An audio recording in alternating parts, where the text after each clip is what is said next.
Broadcasting live from sunny South Florida, and the best way to start your Saturday. This is KMA Talk Radio. Life, liberty, and the pursuit of fine cigars. And now your KMA crew. The man with the scoop, William Cooper. Alex the Goat Tavella. And always telling it like it is, Honest Abe Dababneh. I like to smoke them like the Winston Churchill. Like John Kennedy, yeah. Remember Coach Red Auerbach, smoked up for victory, yeah. Well, you can take my wife, you can take my car, but you can't take my big cigar. My cigar, yeah. Good morning, folks, and welcome to KMA Talk Radio. This is episode 595. I will be your host this morning until Abe shows up, and he should be showing up shortly. In the meantime, I got some friends to hang out with, and let's get them in because I don't feel like sitting here to do a monologue. So joining me first is my dear friend, William the Scoop Cooper. And also joining us, a guy who's not too bad himself. He's also good looking at times. Yeah. Maybe not today, but he's still all right. He's our Fred Rewey. Fred Rewey. Wow. Fred Wow. Way to set up the appearance shaming right out of the gate. Wow. What is going on this morning? What a week I've had.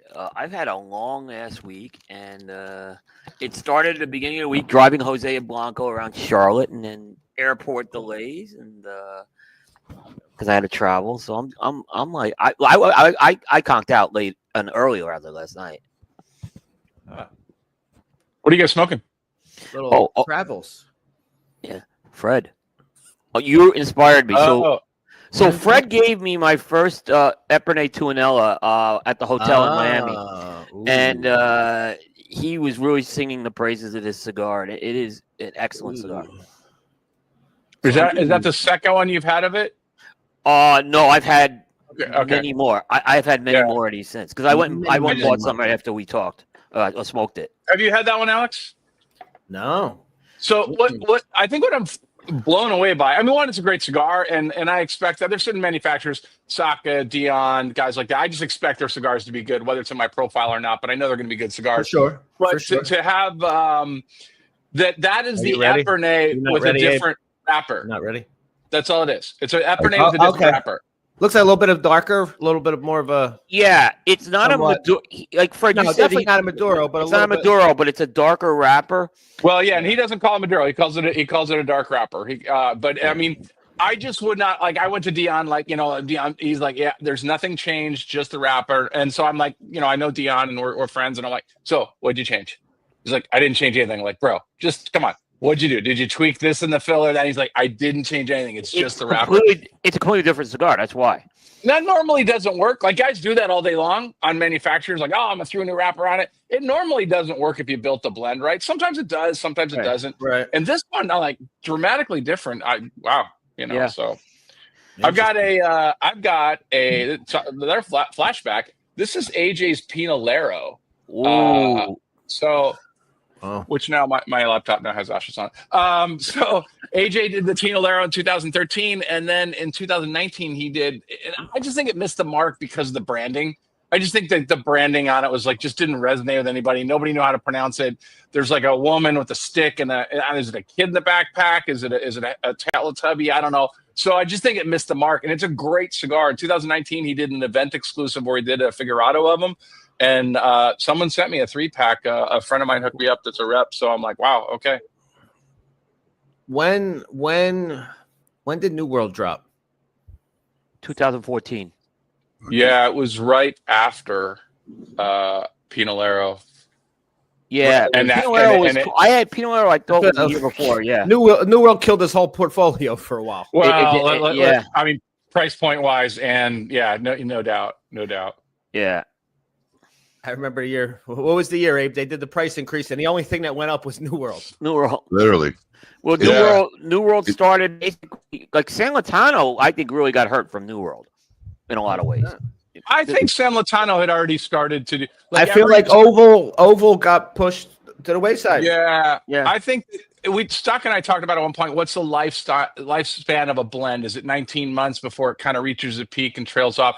I feel like the San Latano line had done that a little bit at that point, so it was a good time for another hit. Yeah. All Yeah, I right. think that's fair. I think that's fair. We have good morning, Abraham. Morning, just testing there. You can hear me okay?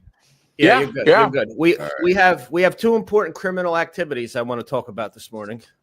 Ooh. Before we get into that? that, I think you guys all talked about what you were smoking.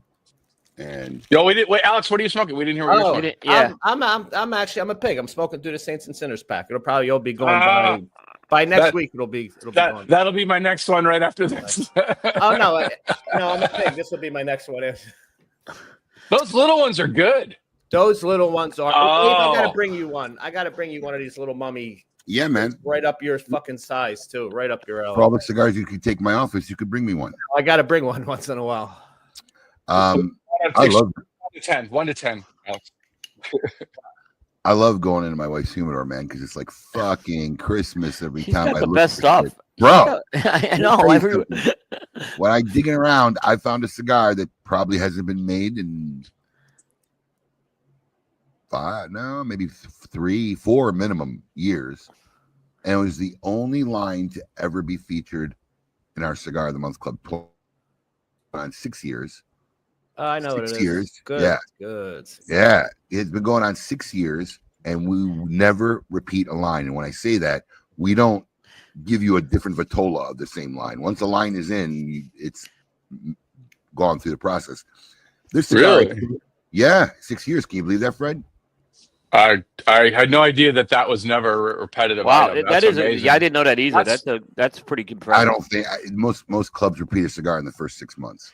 I mean, I'm just telling you, I've seen it. Yeah, it was one of the things when I started our club I wanted to be adamant about. And this cigar, even though it was done early on, just like when we started our Cigar Month Club, because at that time it was one of my favorites. I'm like, okay, I got to put this out there, and I thought it'd be a nice treat for everybody. I think like a couple years later they discontinued it, and I literally bought thousands of cigars. They lasted me years. I bought thousands of cigars, and I put it in there because at that time our club had been 10 Literally in times. 100-count coffins. It wasn't even boxes. 100-count right, coffins. I bought them all, and I put them. weren't even boxes. It's just I put it in the club one time again because it was going to be the last time anybody would ever get them. They were all gone, and it was our club was 10 times bigger. So the 95% of the people who had been in the club hadn't seen it the first time around. right. But It was found- 300 at that time, right? Yeah, I found a 702. Nice. This That is one of my Wow. this is one of Nicely. my favorite blends. My size was the number 2. I couldn't find a number 2 in there, but I'll take the Robusto. Yeah, they don't make those anymore. No. No. Uh-huh. So that's my cigar of the day. I was excited to find that. That's funny. It's that cigar. That's a great cigar. I don't even know if I have any more in there. The Davidoff I bought up of was the Abo Compañero. That was the one that I found anywhere. I love that cigar. 2009. That was the Yeah, LA2. and I found a cabinet. Somebody had a cabinet of them somehow, and I'm like, they didn't do cabinets for these, but they had a cabinet of them, and I bought them. And that's a Fantastic cigar. Yeah. 702 though. That is. I don't know why they got rid of that. That was a huge Shocking. mistake.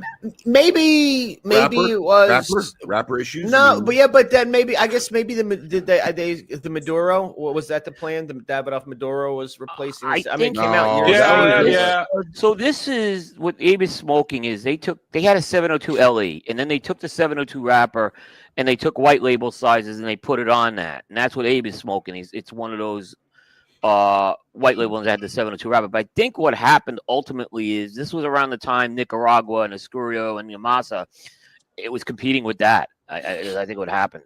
I think it was just competing with shelf space. It was a good cigar. I agree. So, Alex, not to have interrupted you, but the floor is yours. Well, You talk- or is the Well, floor you said- yours? Which You said- criminal you said act? You said 2 criminal activities, so I was, So we have your Yeah. criminal activity, which we should What's the probably second get to one? first. The second one is this whole basketball gambling thing that we have to talk about. Yeah. Wait, I thought the criminal activity was going to be the Louvre. Oh, there's that criminal. There's a lot of criminal activity. I mean, yeah. I actually thought. Well, I shouldn't say. All right. I'll get Let's- slandered no, yeah, if I let's say what I was let's about to get say. Abe's I was actually gonna post the story. I was gonna post a teaser. I just I didn't get around to it. I last Friday I left for Philadelphia and with Briggs and his wife, and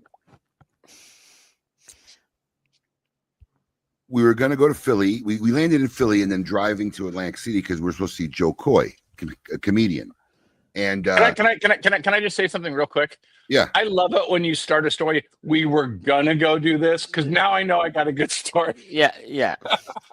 so and then we're going to come back to Philly on Sunday and then fly out on Monday. So we get to Philly, and now remember, we don't have a hotel room, so everything's still in our car. We rent the car. We go to Reading Terminal and do a couple things. And then we took this really cool BYOB trolley tour. So you literally bring your own booze and you drink, and they drive you all around town. And they showed us Patty's Pub, which is where Sunny in Philadelphia, Always Sunny in Philadelphia is about, right? Yep. So they pointed out to us, and we're driving by it. So we finished the tour. We walked around, we went inside Betsy Ross's house for a little bit. And then as we were walking back to the car to start heading for Philly's, we didn't realize this, but we literally parked right in front of Patty's Pub, right? There was a little alleyway, and we were right there, like 10 feet from the door. So like, we got to come in here and have a beer, right? Of course. So we get in there, and the first thing I see on the bar is ashtrays. I swear to God, this is what I say to the lady behind Leticia, priceless. Leticia and Katie, the two bartenders. Leticia, if you don't know, this is like literally a straight counter, maybe 12-person bar with maybe some tables against the wall here. I mean, is your like what you would see in any movie of a little Irish pub in Philadelphia, right? And I see an ashtray on the bar, and I say to her, and this is exactly the way I said it, "What the fuck is this?" It's like she's looking at me because it's an ashtray. I said, "Yeah, I know it's an ashtray. Why the fuck are there ashtrays on the bar?" She's like, "Because you can smoke in here." I said, "Are you kidding me?" She's like, "No." And she goes, "Would you like a cigar? We got cigars." And she goes, No. She goes, "You can smoke in here. We're all out of cigars, but there's a cigar shop about a couple blocks down." I said, "Are you serious? How is this possible?" So they allow people to smoke in this bar. I guess it's been grandfathered in, or they don't give a fuck. Wow. Could be either. Randy and Matt go down to get cigars. Me and Trish start drinking at the bar. And this bar is really fucking hilarious. So the woman, so you got the bar, and you know how you have the part of the bar where the table comes up? Yeah. And then, so the waitress at this time, because Katie hasn't gotten there yet, is sitting on the other side of the armrest having cigarettes behind the bar, which you can't do. And talking to, like, you could tell the local 3 regulars, that's their seat. They sit there every fucking day, right? So like they're having their own universe, and then there's the rest of the bar. But the lady's cool, and then I see a sign. True story. And I'm looking at my glasses. I'm lifting my glasses. I finally go to Trish. I said, am I reading this right? It really says food menu behind the bar, frozen pizza, $60, hot chicken noodle soup, $35, hot dog, $45, bowl of chili, $40.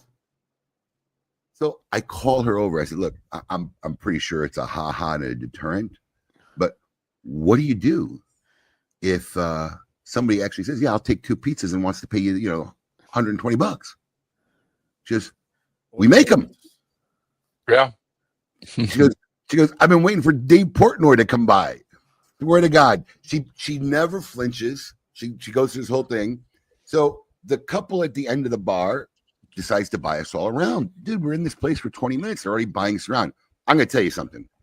I've been to Philly twice, mostly passing through, not really spending quality time. I mean, when you go to something like Twin Smoke Shop in Philly, where everybody knows you, you're not getting a city experience. You're like visiting family. So you really don't know the city, right? Because my last trip, like I spent the whole time in basically Twin Smoke Shop.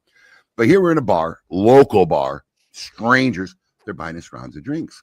Next thing you know, we're all drinking together. Now, one of our stops was to get a Philly cheesesteak before we went to Atlantic City that night. And we were getting ready to go out and eat. And then one of them says, "Hey, Del Rossi's got great cheesesteaks and they deliver here." And that was one of my 2 spots on my list to go to Del Rossi's. So and they had good pizza. So I ordered cheesesteaks, 2 cheesesteaks for us to split, and pizzas for Pizzas for the You never whole consulted the experts, by the way. Just Hold on.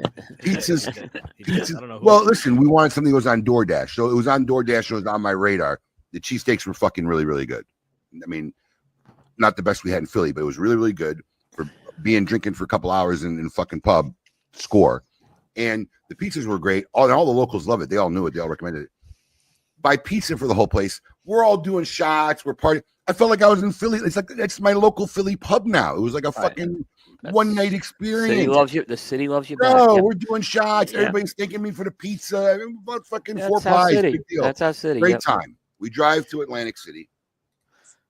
In the morning, there's something called Trunktoberfest, and it's where Lucy the elephant is. And Marissa's been in Lucy the elephant. It's like this 2-story elephant they built. We'll see the elephants in Margate. It's in Margate. It's about 30 minutes down from Atlantic City. Yeah, not even. And it's a 2-story elephant that's historically had a lot of significance. Some real estate developer built it so people could see the elephant from miles away. But people have lived in it. It was a speakeasy. They salvaged it. Hurricanes shattered everything. This elephant survived. So it's like a national treasure for that area. And they have this festival. It's a rinky-dink festival. There's nothing going on. We're killing time until the concert, but we end up meeting great people. So we're drinking. Bloody Marys are making bloody. They got bar outside. We're drinking. We're having a great time. The concert's about. This is where the story starts getting interesting.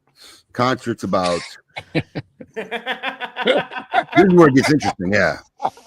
I just wanted to give proper props to Philly. So we could have joined it. We could have joined the show at 10:20. No. I'm glad Abe is going. I'm glad Abe is going through this because we take so much crap in Philadelphia. No, this is good, Abe.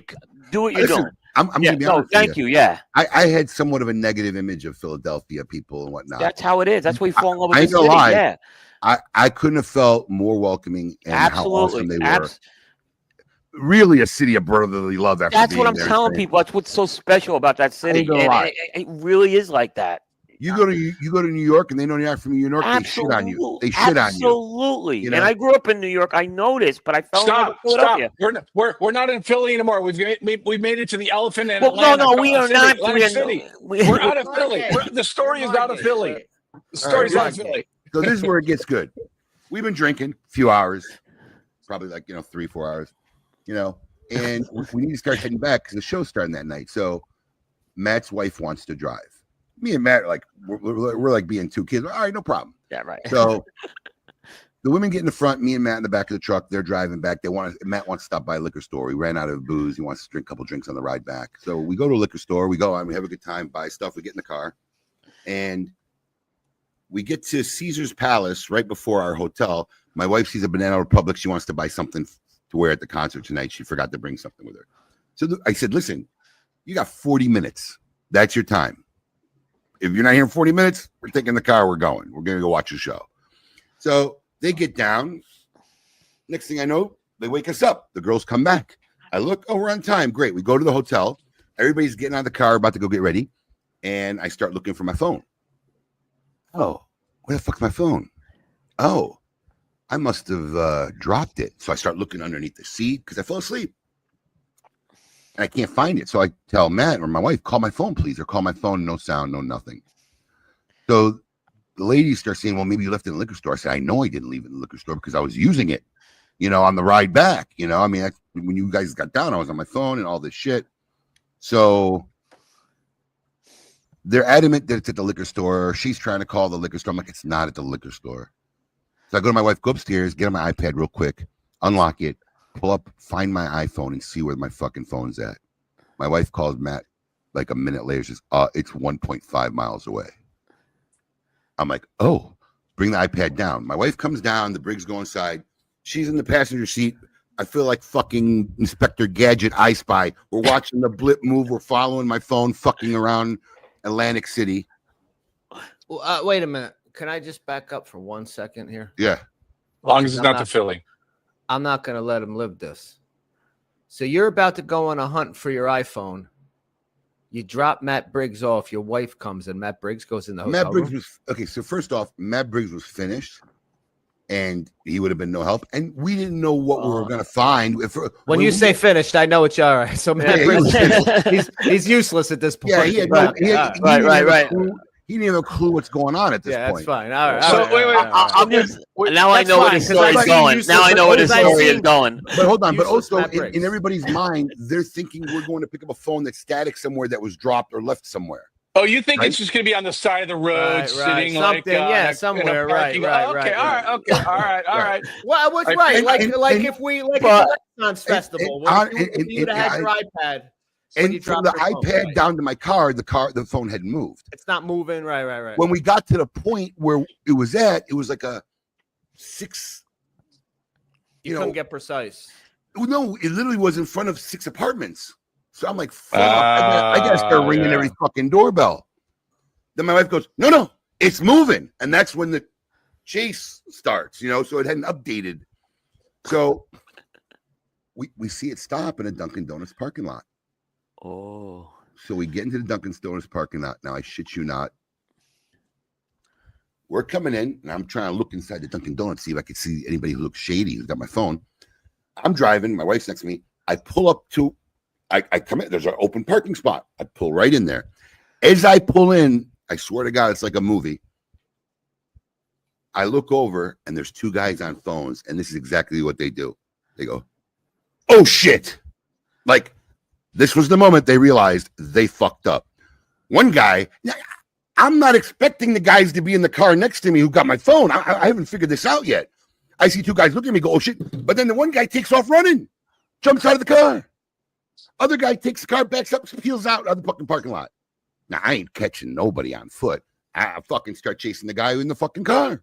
I could chase him down in the car. Who had the phone? Which one had the phone? Well, do you want to know or you want to follow the story? Well, but didn't you chase the guy that had the phone? Okay, either way. I couldn't tell who had the phone. Oh, okay. All right. But all I know is I'm not catching no fucking 20-some-year-old on foot. Yeah. All right. So, and plus, I don't know where the fuck this guy's running. I could follow a car. So we follow the car. My wife's taking a picture of a license plate, and we start a screaming match on the road, right? I'm telling him to pull over. He tells me, I don't know that guy. I just picked him up. I'm like, fuck you. Pull over. And this is going back and forth. This guy swearing he doesn't know who it was. He just picked him up. Then he said, well, his real name is this. Oh, now you fucking know. I said, pull over. So this is going back and forth. I see him on the phone.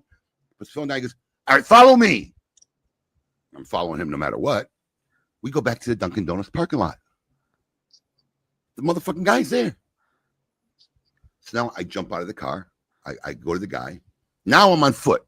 My wife's in the passenger seat of his car. I think I blocked the other guy in. The other guy parks normally. I blocked like sideways. It was a fucking little car, and the motherfucker actually got out. But now my focus is this guy because I see he's got 2 phones with him. So one of them's got to be my phone. So I start saying, hey, man, listen, I don't want a problem. I got to go see a show. You got my phone. I'll give you $100 cash. Give me my phone back. I don't want a problem. I want to go to this thing. The guy goes, fuck you. Your wife's coming out here. I see what she's wearing. I want $1,000. It's $1,000. What the fuck? Your phone here. So all this shit's starting to go through my head. I'm not close enough where I could punch him. I'm not close enough where I can grab him. I don't want him to run. No, it hurts. But you're inside the Dunkin' Donuts or like right outside? Parking lot now. You're in the parking lot. We're in the parking lot. So you're not inside. So a couple quick jukes. This guy's out of there. You got to play this. He's gone. Yeah, there was a door or something like I might have like a. That's right. So you're not close enough to punch him, but you're close enough to get shot. Yes, that's a whole other thing. Not thinking of that. Yeah. So. All right. Well, wait. Abe, because that was my first. I yelled at him first. But in fairness to him, at this point, the guys, and Abe didn't give this little detail, but they're basically 2 junkie guys. Right. They went back. They went back. We've already declassified their level. So, they went back. The reason why they went back, that comes later in the story. Okay. Oh. God. They forgot the donuts. But wait, there's more. They forgot their donuts. So, anyways, I don't want to tell this guy to go fuck himself. So I said, well, I don't even know if you got my phone. It's your phone. It doesn't look like my phone because the guy threw my case away. I don't know why. So it doesn't got a case. It doesn't got. And I said, I can't tell. So then he starts showing me, my locked screen. It looks like this, basically. He goes, it's your phone. Like, no, he didn't. You know why he threw it away, Abe?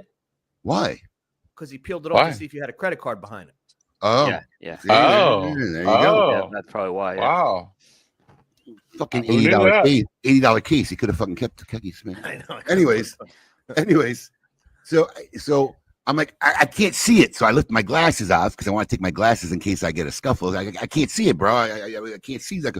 So he gets close enough, but he's got the death grip on this phone like this. He got close enough to show me the phone. I'm edging slowly close to him, and for whatever reason, he's got his other hand floating way out here with his phone. No! I snatched his phone out of his hand because I could tell he had a loose grip. I could.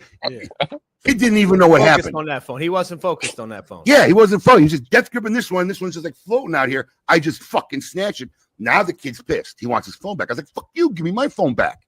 He goes, "You first." I said, "You're the fucking thief. Give me my fucking phone back."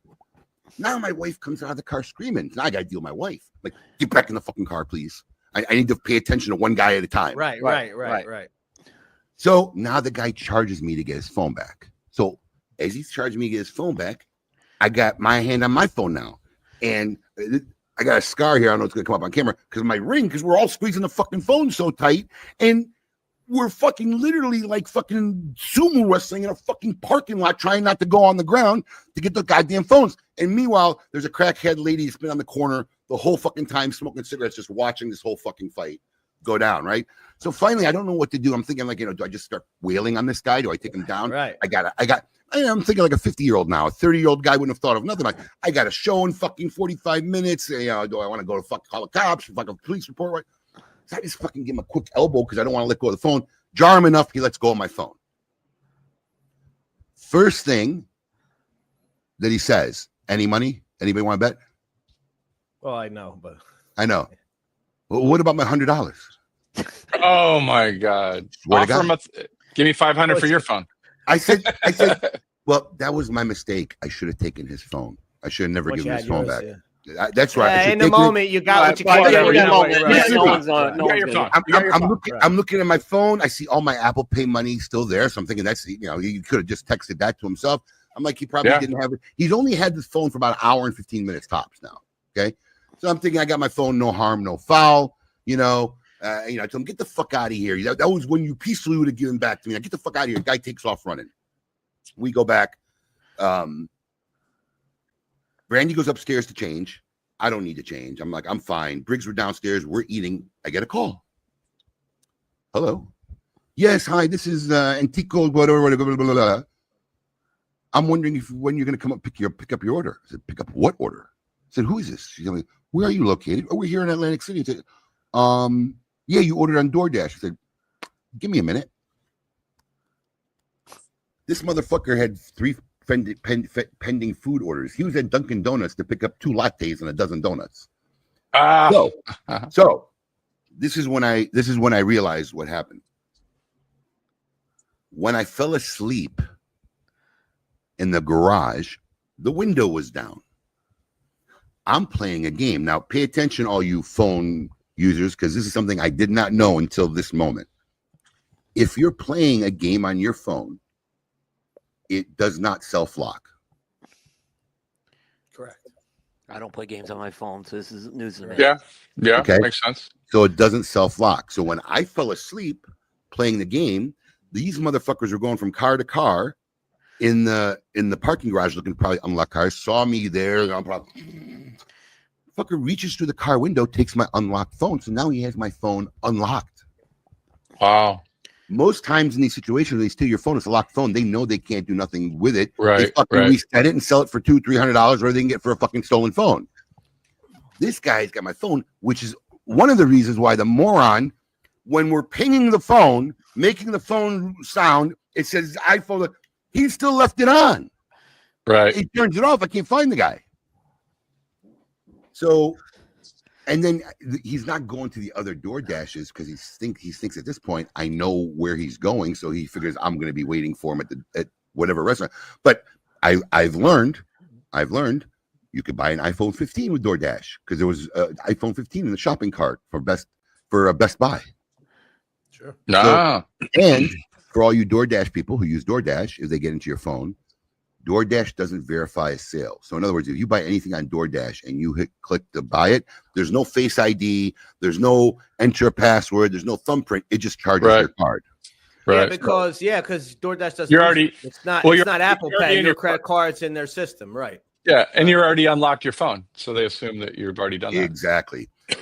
So now my night's ruined. Now I got to go back, start doing some fucking sleuthing investigation to see what he's gotten into, looking through every open app he left. Like he went into my Cash App. I haven't used Cash App in 10 years. There's nothing connected to it. It was dead, but it was open.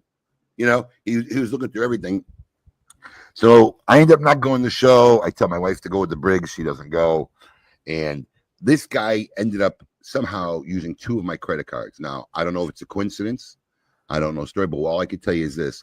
The only 2 credit cards he was able to do anything with were the 2 that were in my Apple Wallet.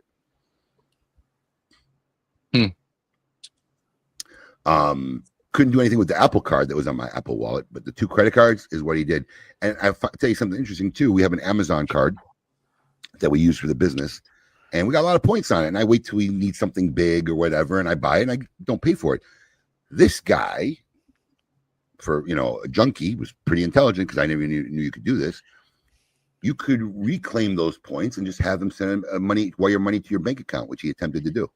About $1,300 worth of points.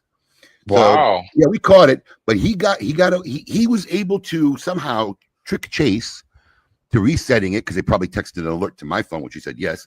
Downloaded the Chase app on his iPhone 14. So even after I took my phone, he had a new login and everything on his phone for my Chase credit card. Wow. Yeah, because it tells you what devices are logged in. Right. So I had to kick his device out. I had to reach it.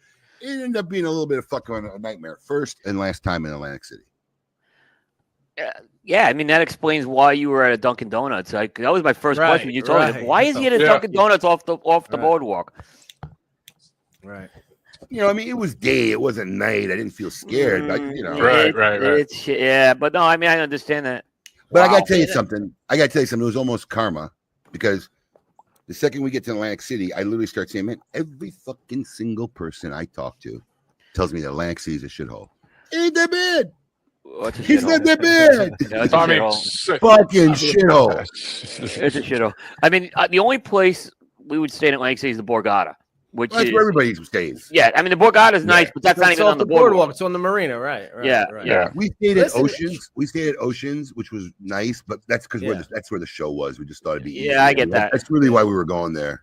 Yeah. No, that's nice. Yeah, that was my fucking. And then the problem is after that happens, every fucking thing that's happening puts you on DEFCON fucking 5, right? So the other day, my wife gets a thing. Oh, someone has logged into your Amazon Prime near Boynton Beach. So the first thing I say, maybe Marissa's ordering something for the shop. I call her and I say, hey, did you? No, I wouldn't. I haven't been on it all day. I was like, what the? So now we're changing the company password, my personal password. Right. Meanwhile, the night before, Petra asked me for the password so she could watch The Boys. And I gave it to her, and I forgot, and that was it. But everything's triggering now. Every little fucking scam text I get, it's all triggering. Abe, listen, this is a great story. We love you and all, but honestly, that could have been a lot worse situation. I did it. I did that in the office. Listen, I know. I did that. You're all right. You're all right. Absolutely right. I'm not arguing the point, but Alex, you would have been fucking all over it. You're not thinking that in the moment. No. You know what? Listen, when I see who it is, yes, but that's why I said once I see who it is, because it could have been a very different person. But also, let me tell you something. There's a tone to the situation, right? Because Alex said they have guns. Now, I don't know what I'm walking into, but when I pull up, that motherfucker's got a gun. He's not jumping out and running like a bitch. So you already know that they're scared of you. They're running away, so I didn't feel. Yeah, but the guy's on crack. But here's the point. Yeah. But it's right there. It's that guy's running like a bitch, or that guy gets and blows your fucking brains out right there on the spot in Atlantic City. Honestly, You know what you do?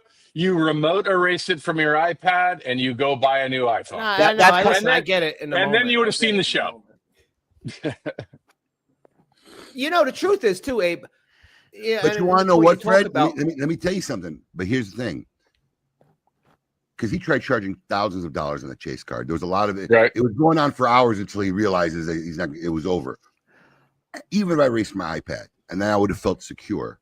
He would have had all Saturday, all Sunday, and all Monday with the app on his phone with the new username and password. Well, that's a the different. only way I learned that was I had my own phone to go look at it. Yeah, Otherwise, I yeah. wouldn't have known that. Yeah, you still have that problem. Yeah.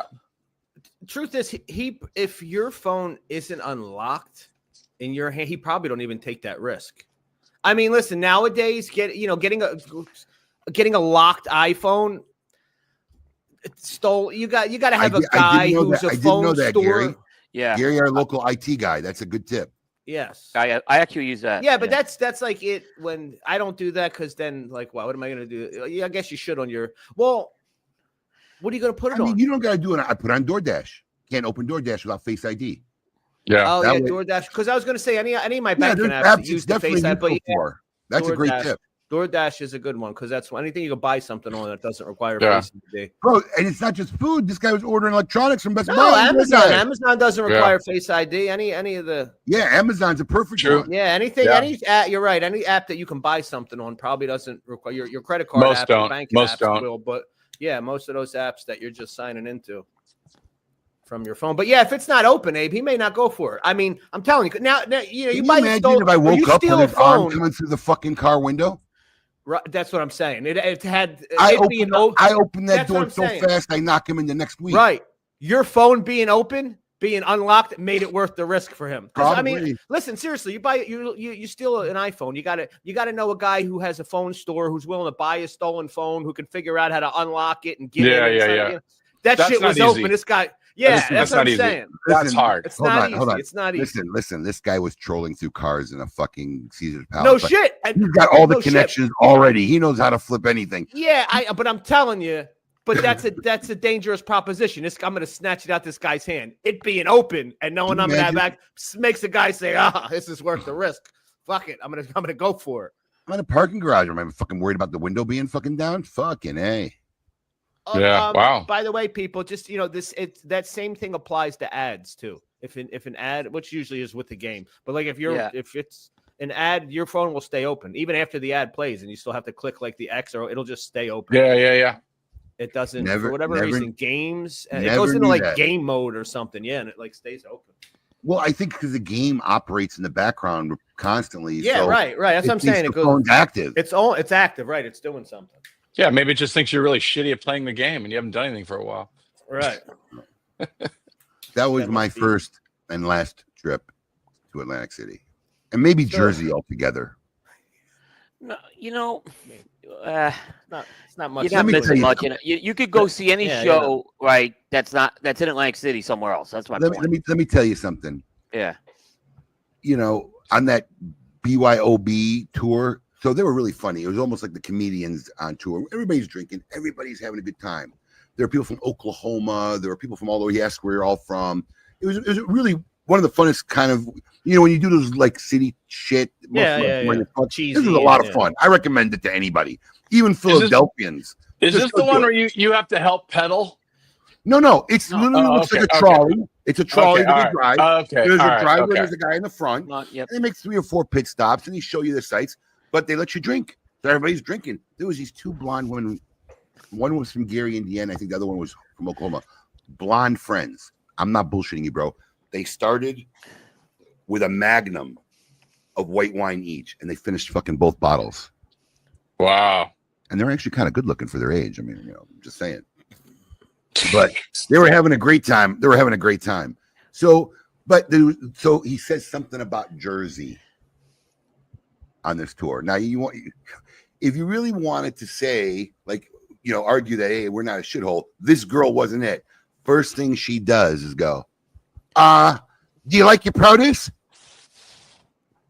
Huh? Yeah. Do you like your produce? He's caught off guard. He's like, what are you talking about? Yeah.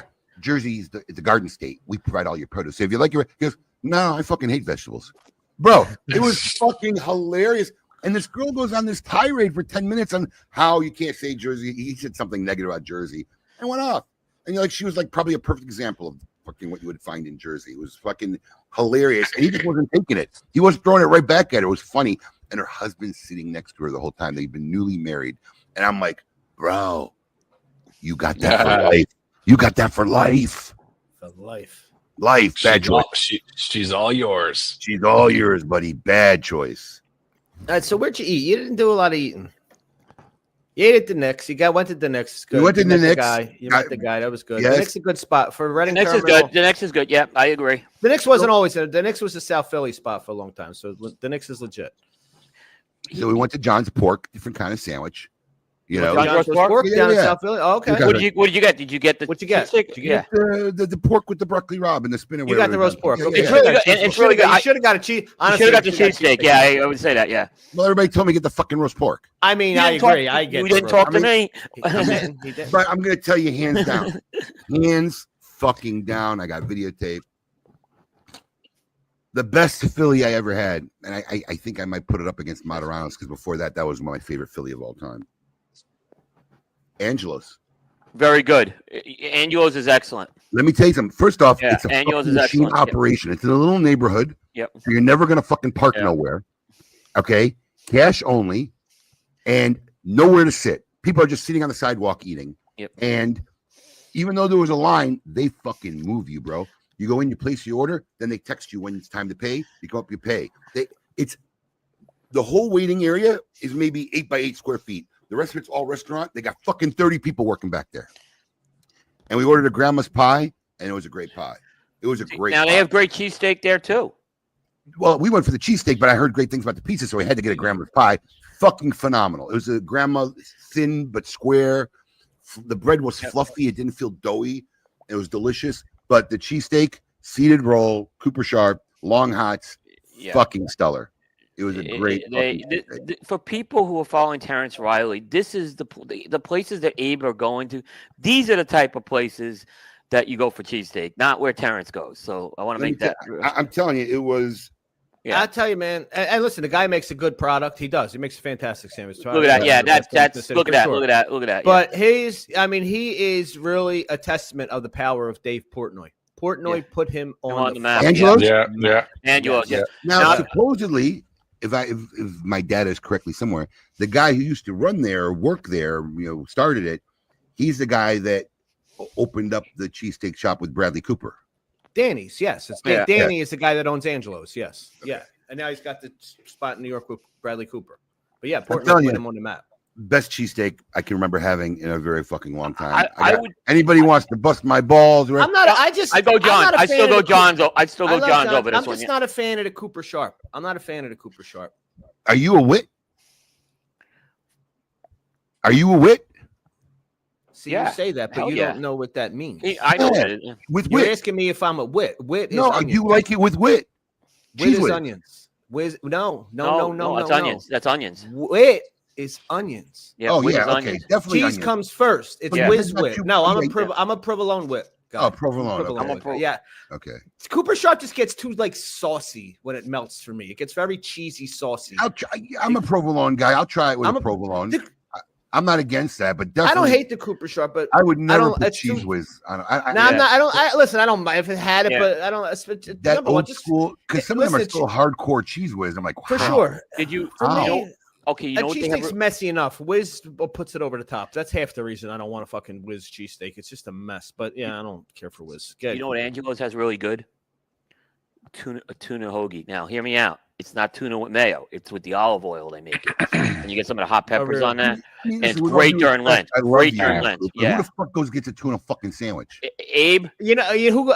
Abe, the people that can eat at Angelo's every day. You know. Yeah, probably. During Lent, Abe, it was a great option during Lent if you didn't want pizza. I mean, I can't waste my fucking calories on a fucking tuna sandwich. I'm in town visiting. Listen, I'm just telling you. It's because it's not your stereotypical tuna sandwich is what I'm telling you, and you get it with the roasted peppers on it, the long hots, and it's really for me. Long hots was magic. Long hots are absolutely long hots. That's the secret ingredient at Angelo's. It's fucking magic. Yeah, it's magic. And it's really funny because I like a cheesesteak sandwich. I really do. I think a cheesesteak is a great sandwich, but it's 9 out of 10 times disappointing. It's the And- bread. It's mostly and- the bread.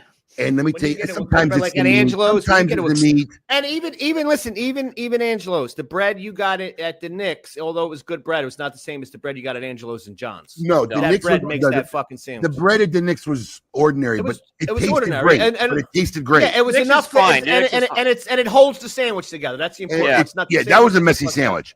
But Yeah. we got the Italian sandwich with the broccoli rabe and long hots. It was Yeah. fucking great. It was a great From sandwich. Angelo's. No, that's what we got from the Knicks.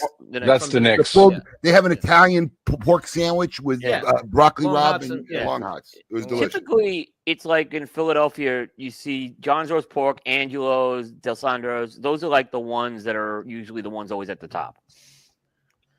I think my last trip to Philadelphia, Twins and whatever, it could be 8 to 10 years ago. It was literally right before we had the Renzulli cigars. Were you working for me then or no? Alex, when we had the Renzulli cigars. No. Yeah, we carried the Renzulli cigars for a while. We bought them Yeah, in. I know. I'm the reason you brought them in. I I begged just Denny asked to- if you were working for me when we had them in. No, couldn't- I wasn't. I was a customer. Oh, I was customer. I told Okay. Denny, what the fuck? It's an Espinosa product. I'll buy them. Yeah. I've had So- a couple, a little bit. So we bought He them in just after my celebrated his visit. 10-year anniversary of that cigar, by the Absolutely. way. Congratulations, Anthony. I went to Pat's. One of the most disappointing experiences I ever had. That was one of that was awful, bro. We Here's had the thing, awful- Abe. Here's the thing about Pat's. 1 a.m, it's a really good cheesesteak for 1 a.m. is what I tell Fucking her. White Castle. That's- She's a good that's- hamburger yeah, at yeah, fucking what- 1 in the yeah. morning. No, That's no, not it's good. better than anything you'll get at. No, it's- I'm not gonna let. It's you not do that White to Castle. Pat. We're not Nope. gonna. We're not gonna do that to Pat's. No, No, at 1 It's- a.m, I No, would challenge. And you no. can't find a cheesesteak in anywhere in the country as good as Listen, that. Still I'm not 1 saying anything other than I found it disappointing. That's all. I It wasn't a agree. disgusting- I agree. It wasn't a 100%. disgusting sandwich. I agree. It wasn't an awful sandwich. I was just disappointed. There's better places. I It did not doesn't live say, up to the "Ooh, hype." I want another one of those right now. It does not live up to the hype. No. Yeah, but see that Yeah. Pat's Hey, is. hold on, Gary, Craig. The last round of bread they make is at 5:30. They make bread all the way till they All close. day, You yeah. order a sandwich at 6:00, you're getting a fresh bread. Yeah. Yes. It was a machine. Yeah, but Craig, is he making his own bread or is he getting Sarcones and just baking it in his shop? Is he actually making his own bread? Well, I 'Cause he's can't fucking- tell you he's because making the he's two dough. doors down. He's 2 doors down from Sarcones. I'm okay with that though. I'm okay. I don't care. As long as you're baking it right there, that's fine. I'm okay with that. No. Listen, I get what you're saying, but Yeah. Sarcones is the bread. Oh, It's yeah. the bread Sure. of the city. So that's what I'm saying. He's 2 doors down from Yeah. Sarcones. That's He's fine. making Yeah. his own bread. He might be That's great. buying the It- dough it- there, but he's baking them there. Yeah. If you're Okay. getting good dough and you're baking it on site, that's still a prop. 100%. But I mean, the good dough Well, is 2 doors down. two It's doors literally down. 2 doors down. It's 2 doors Sarcones down. bakery. You're not using their bread. That's a huge fail right there. That's I what mean, I'm saying because it's yeah, the yeah. bread. Sarcones Yeah, Yeah, is they have to be. They have to be. he's involved in baking it. So yeah, I would assume. I guarantee he's. He's getting the dough. Look, moving Craig the is 2 the doors guy, down. man. Or he Craig's the probably guy. worked with them on his cheesesteak bread. Sure, But I'm not telling you, yeah, Sarcones yeah. is right. It's 2 doors down. Yeah, He would be still yeah. right. Yeah. All First I of all, know, to even have it phenomenal bread on that clog up cheesesteak. his oven. Yeah. But it's a tough spot to get to, and it's a tough Yeah. spot. If you're not living there, it's real hard to Yeah, get to. walking. So- That's No delivery, no nothing, no credit cards, all cash. yeah. He's Walk like up. he's like essentially he's maybe a block north of the north end of the Italian market. He's like that. He would be like so like that's his walk-in traffic would come from 9th Street, and they know that he's right up the street. Right. Yeah, Right. there ain't no fucking place to park over there. Yeah. That's why I don't get him as often as even when I go, I rarely get him because there's no. No, park. there's no. We got lucky. We dropped Briggs and Trish off. My wife and I drove around, and we just after 10 minutes of driving, we found a fucking spot. I We just got Uber. lucky. Somebody left. I just Third Uber day. over there. I'll Yeah, just Uber yeah. over there. Right, I you won't gotta- even mess around anymore. Well, Even we from didn't know what we were St. going into, Yeah. so we had no idea. Now we Yeah. kind of have an idea. But once again, man, props to Philly. Love that town. It's a great. I have Yeah. a new affinity and love for Philadelphia. I love it. I didn't have. Cooper, so. you got to try the skinny. You got to. I was just going to ask Abe because that's my goal. I'm hearing great things about Skinnies. What Skinnies? Skinny Joey's cheesesteaks. Joey Listen, Molina. everyone who's gone has Come on, told me very high praise for Skinny Joey's. Yeah, That's Joey Merlino's cheesesteak place. Well, Yes. the guy from the Knicks. Oh gosh, I'm having a brain fart. Rich, Rob, something. It's Rich, in my phone. Rob, Hang on. Rick, Drew. Drew, stuff. way off. Oh. Yeah, Yeah, not even close. He recommended that we should try the cheesesteak that was in the Reading Station. I forgot what it was called. And I'm like, yeah, we really want to go to one of these two places. Yeah, there was a cheese. He said it was pretty good. I read about it. It was all right, but we wanted to save it for the spots that we had on our radar. Yeah. But I read about it. It's supposed to be pretty good. They I guess they do a lot of cheesesteaks out of that place. I thought you guys would know what it was. Uncle something maybe or something. Uncle Oogie's?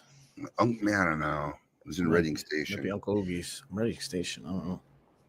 Speaking of which, Cooper, I will say Netflix documentary they just did, Merlino Stanford Wars, was actually pretty good. I have to watch that still. They actually did a good job. That's on my list to watch. I watched the Montreal Expos one. I saw that. I want to watch that. It's really good. I Uncle watched Gus. it while I was traveling. Uncle Gus. Oh, Uncle Gus, I heard that's reasonably. Yeah. That's the Reading Station. Uncle Gus. He told us to stop at Uncle Gus. We didn't, but Yeah. Uncle Gus. he told us Yeah, to. that was good, Cooper. I saw that last night. It's, they I wish they wouldn't keep going flashback. They should have just went straight through with it. But it's really good.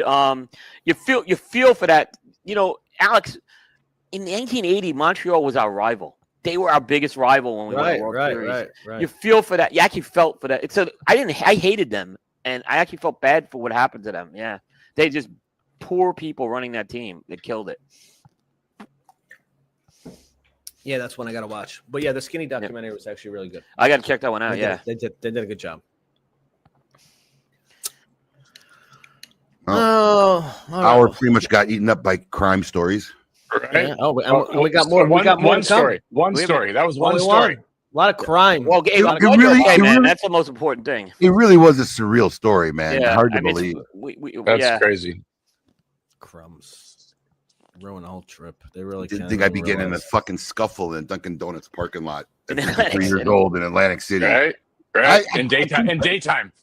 I'm trying to think of the last time I was really in a physical that, wasn't like, that wasn't the night, I had scuffles in the shop with Jay and whatever, but like a real physical, that don't count. Real, right? yeah. That don't count. Yeah, It's I got to know. be in my 20s. It's got to be in my 20s. I mean, I can't remember. Leave it to friggin' Atlantic City. Right? There you go. It's got to be in my 20s last time I had to actually get physical with anybody. Anyways, that being said, we got a lot more coming up. What? You want to say I something? was just gonna. If we had 2 minutes to kill, I was gonna Go ahead, kill it. We got 3 minutes. No. Okay, so you spent a reasonable amount of time in Atlantic City, right? A day. All day Saturday. We got there Friday night. Right or wrong? Saturday. Right Yeah. or wrong? The entire fucking place smells like weed. The entire place. Yeah. Like the I didn't entire. catch it. And there was. Yeah. I didn't catch Really? it. No, neither did we. Really? Yeah, my last time there was. So you gotta remember, we got there late you Friday. know what else? You know what else too? See, it's weird because we're opposite. You're off season up there. Yeah, we got there late Friday, so the hotel didn't smell like weed. The resort didn't smell like weed, and then Saturday we spent all day in Margate. Right. Right. Okay. And then we You come weren't- back to Atlantic City, and then I have the whole fucking ordeal, and we leave the next morning. So it's Right, not like we you walked weren't- around in Plus, Atlantic like I City. said, you're off season too. It's not summertime. So wait a minute. Are they off tourist season or off weed season? Just so I have clarification here. I don't. No, Is there a they're all, season? everybody stops going to like Atlantic City, Right. Wildwood, and all that after Labor Day. It kind of Okay. Yeah. So So yeah, much- so now you're really just there with the dregs, the degenerates, and the junkies. Yeah. So A couple much- of people want to watch Joe Coy. My dad, he used to love Atlantic City. He got so fed up. That's when we had the family place in Brigantine from after that, because he just got tired of it. Yeah, and this is before Borgata came. so much undeveloped property there, Yeah, and so much pretty stuff there. It just looks like, hey, we started to do something, and everybody just stopped in the middle of it. It's a That's what Atlantic City looks like. No, We're gonna develop. You're right. We're going to develop this beautiful thing, and then halfway they just said, fuck it, and just left it the way it was. I think it's almost what happened, Abe, and they doomed it from the start. It's like they developed the boardwalk and said, okay, we're done. The rest of the city can figure it out. And that's really what happened, because Atlantic City, once the casinos came, like it's supposed to be the East Coast Las Vegas, and they just they left the rest of the city. The boardwalk looked great. They left the rest of the city hotels look underdeveloped. Nice. The hotels are nice. They look nice. Why not just? You figured the hotels would want the fucking rest of the city to get developed. No, you're right. I put a lot on. I put a lot on the hotels too. Yeah. It's got to be politics. I mean, they could make something really nice there. They have the space. They have the land. It's there. Yeah. They could make something really, really nice there, but you got to relocate fucking a lot of fucking people. Yeah. But they did it in West Palm. City Place was crack central when I moved here. Downtown City Place, it was the hood. Like the most dangerous area you can go in West Palm Beach. You know? Yeah. It just takes a lot of relocating. Like you can't keep I feel like they just keep starting at the boardwalk and trying to work their way out. You need to work on that fucking city, man. I just don't know how the casinos don't fight for it, because you got these nice palaces they built in the middle of a shithole. Like literally. There were these casinos that went up. Like the big one was when Trump built the Taj Mahal. That was supposed to be the crown jewel of Atlantic City. Yeah. And it was such a bust. And I think there was a lot of mismanagement of these casinos too. I'll tell you what, the service in the casino, even though they try to make it Vegas-esque, and let me tell you something, Vegas post-COVID, my experience is fucking service sucks. Yeah. Right. It's nowhere close to even post fucking COVID Vegas. I mean, Borgata. That's Borgata's supposed to be. Borgata is supposed to be the Vegas experience. Borgata is I would say the closest thing to the Vegas experience you'll get. Yeah. And it's a nice hotel. It is a nice. All right, everybody. We're going to take a short break because we got to pay the bills. But don't go anywhere. We'll be right back after this. But until then, everyone, keep it lit.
Honest Abe here with the GOAT to tell you about Smokin's Cigar of the Month Club. Alex, tell our fans out there why our club is the best darn club out there. Absolutely. I'll tell you why. Because every month I personally handpick 5 premium cigars. No filler, no fluff, no fugazi. These are all premium, handmade, name brands that you can find in any brick and mortar store in your area. All delivered to your door for $34.95. And our average monthly retail value since the inception of our club has been almost $57. Another great feature of our Cigar of the Month Club, Alex, tell them about the ease of our Cigar of the Month Club.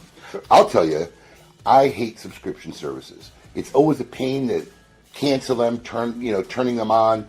We've made it super simple. All you gotta do is log into your account. There's a little green button there. If it's green, you're active. You want to take a break, you're going out of town, simply hit the button and you'll deactivate your membership. Want to turn it back on? The exact same easy process. You can turn it right back on. We've made it that easy for you. Another great feature is our Double Down Club. Alex, tell them about the Double Down Club. We had so many of our members reach out to us who really enjoyed our selections every month. They wanted to know there was a way they can get two, and we've made that very simple. With a simple check mark, you can get double this great selections every month and save $10. Does our club have perks? Of course it have perks. You want to tell them about the perks?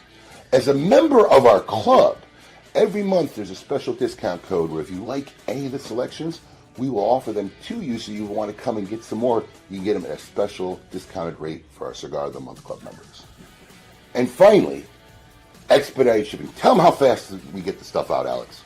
We get the stuff out on the 28th of every month. Our membership bills on the 28th, and we get every member's package out on the 28th if it's a shipping day. 5 great reasons on what makes Smokin' Cigar of the Month Club the best club out there. Check it out. Peace.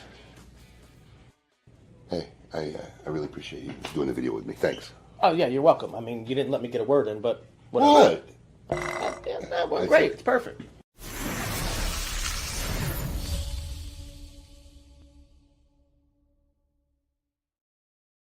Welcome back to hour 2 of KMA Talk Radio, everyone.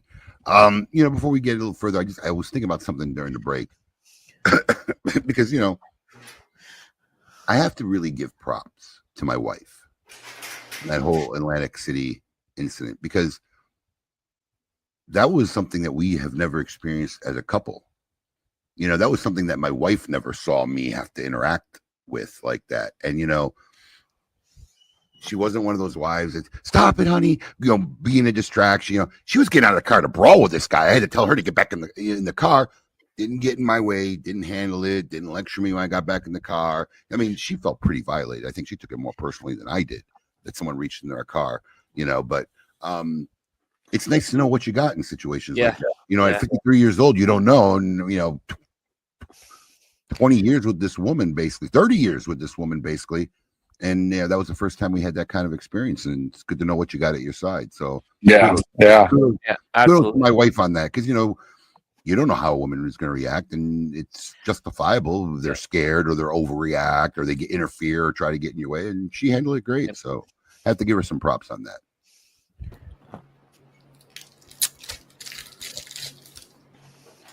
So Alex, I don't have a name that jam. You don't have a name that jam? Nah, fuck yeah. All right. So what was your stories that you had? You had a couple of things you. These NBA thing. Oh yeah, more criminal activities. All right, let's. Oh yeah, I heard something about the gambling scams or whatever. Is that what you guys talking about? So, I heard about that. I mean, this is big news, man. So this is current Hall of Fame player and current NBA head coach Chauncey Billups, along with Terry Rozier and a couple other guys, have been indicted in this large-scale gambling operation, including sports bettings with accusations of games being fixed. Terry Rozier calling himself out of games, claiming injuries. So guys were hitting prop bets, betting his under points scored for the night. Then they had poker games going on with X-ray poker tables and contact lenses. Like a whole racket, like a whole fucking whole racket. Yeah. I mean, were they not making enough money in the NBA? I don't get it. I have a theory. Here's my theory. Because how does a guy like Chauncey Billups, listen, I know you're not a big, but this guy's a star. And he's Hall of Famer. Now he's a head coach. Why is a guy like Chauncey Billups doing X-ray machines? You think they were coerced? Here's what I think. Because yes, it's a mob Yeah. bust. This is a mob this bust. is much bigger. It's going to be Those guys are all degenerates, man. Yeah. I bet you Chauncey Billups or one of those, they got pretty deep in on sports betting. Listen, just because them guys are worth millions don't mean they got $500,000 to pay to, Johnny Mama. Right. They're like, so it was, okay, here's how we're going to pay this debt off. We're going to set up these games. You're going to win and pay us until you pay us off. Because I just thought, like, why else does a guy, That's what I'm saying. celebrity, get involved in, like, again, degenerates, I get. They blow their money. Right, but yes. If you say it was a poker game, a bust, yeah, but you're X-ray fucking tables, contact lenses, marked cards. It was the whole, and they were using, like, the game was, you got to come play with the NBA guys. That was the lure to get the suckers to come in. Of course. Yeah. Yeah, it had to get jammed up in something to make a guy say, okay, I'll do this. And it leads to all these questions, again, Chauncey Billups, the coach of the Portland Trailblazers, hasn't been doing well, right, as a head coach, with games being thrown or something like that. Do you know that the guy who took over for Chauncey Billups is a co-owner with Luciano Cigars, who's the assistant coach that took over Thiago Splitter? Thiago Splitter, so he actually is now the head coach who took, and I don't think Chauncey Billups will ever sniff the NBA again. No. This is going to be, the commissioner is going to have his hands full for the next couple of years. Let me tell you. Oh yeah, because they're going to try to completely now shed everything going on here with this. The fuck, man, crazy, absolutely crazy. To the point where one of the players pulled himself or claiming an injury early out of the game, like he pulled himself because he knew that guys were betting his under for his points scored for that night. Yeah, exactly. And you hear stuff all the time about the conspiracy theories about the NBA. Well, I was always saying it's conspiracy theories. Well, guess what? Now it's not. Yeah. When I moved to Florida, I knew a guy. His name was actually Cleaver. From that culture. And honestly, one of the smartest things he ever said to me was, I would never bet on anything that talks. And of course, you're always trying to disprove somebody's theory. So my first thing was, well, what about horse racing? Horses don't talk. He goes, jockeys. They do. He goes, jockeys fucking do. I mean, the harness racing's big in New York, and that's always been the case. Yeah. He goes, jockeys fucking talk. Yep. I tell you what, though. Alex, I think you're muted. When we were up in Philly, I did stop at Holt's. I called Anthony. They close early on a fucking Sunday. Called Anthony who? Maz. Yeah. Oh, Renzulli. Oh, Twin Shop closes. Yeah. Oh, Twins. I'm I was going to say, you called Anthony about Holtz. That was a fucking mistake. No. I wanted to go to his shop first. Bad I know. I wanted to go to his shop first. He wasn't there. Yeah, they closed. Or Sunday, he closed like 3. I expect there's no Eagles or something. He's closed. Yeah, well, there was an Eagles game, but they would have. I didn't want to hold them up. I knew if we showed up, like I wanted to hang out. They'd all want to get the fuck out of there. So we ended up going to Holt's, hanging out there. Nice crowd. Watched the Philly game. Fucking exciting game. And I'm telling you, I'm in the shop the whole time. You were upstairs. No, the bar wasn't open till like 4 or 5. Oh, you went to the one in Center City. Yeah, and small little place, but we managed to get downstairs. seats. I used to go to Northeast. We're watching the game. We're watching things. I'm like, I walked in this place completely incognito. Nobody said shit. It's great. And then for a few minutes, you start talking with the guys. Oh, that wasn't a fucking touchdown. Oh, that wasn't. And then finally, from the back, someone goes, "Nice to see that you're out, Abe." And I went, and he goes, "No, it's good to see you out. I'm Arthur. Hey, Arthur, nice to meet you, my friend." He goes, "Yeah, no wonder there was a best of KMA this morning." So we had a fan. We had a fan in Philly. We had a fan in Philly. That's cool. Cool. That was pretty good. Just on the other subject, how do you feel about the mainstreaming of gambling? And listen, and I'm talking about two different subjects. I'm not talking about the legalization of gambling, which I don't have a problem with. I'm talking about, like, you can watch Sports Center and suddenly they're talking about betting lines. I still find it weird. It's not just that, Alex. It's becoming just so easy now. So look, and it's going to affect everybody differently. But I've had a couple really close family members that really were ruined by gambling. So for me, it's Yeah. I see it a little differently. Growing up, if you wanted to gamble, you had to fucking go to Vegas, right? Not everybody's getting up and going to Vegas all the time, right? Right. Then You when I wanted grew to bet up, on sports, you're dealing with seedy people. right. Wasn't not everybody knew the local bookie, right? It But wasn't that most easy. people didn't. Most people didn't. The access Right, and was most people didn't know limited. the local Right. Yeah. right. Then they made riverboat casinos, so it became slightly more prevalent, right? So you had to go. And usually it was the nearest one was a fucking hour ride plus, and you go to a riverboat. They had to be on the water. So once you got on this fucking boat, you couldn't fucking get off for 3 or 4 hours. You're stuck on it. Right. And now they got fucking slot machines in fucking diners and shit. So I really look at gambling. You might as well be a coke addict for a lot of these people. It's really I mean, I see lottery the same way. All right, I grew up running a lottery machine in my parents' grocery store, and I hated it. I had patrons that I loved that I began to despise, watching them just deteriorate their savings playing lottery. And I swore, when I left the grocery business, I would never fucking touch another lottery fucking machine again in my life. And there are a lot of cigar shops here, especially when we were a small shop, because it's a good revenue source, right? That have lottery machines in their shop. I would never fucking do it. I saw people, we would open the grocery store at 7 a.m. and people were waiting out there with pages of numbers already at 7 a.m.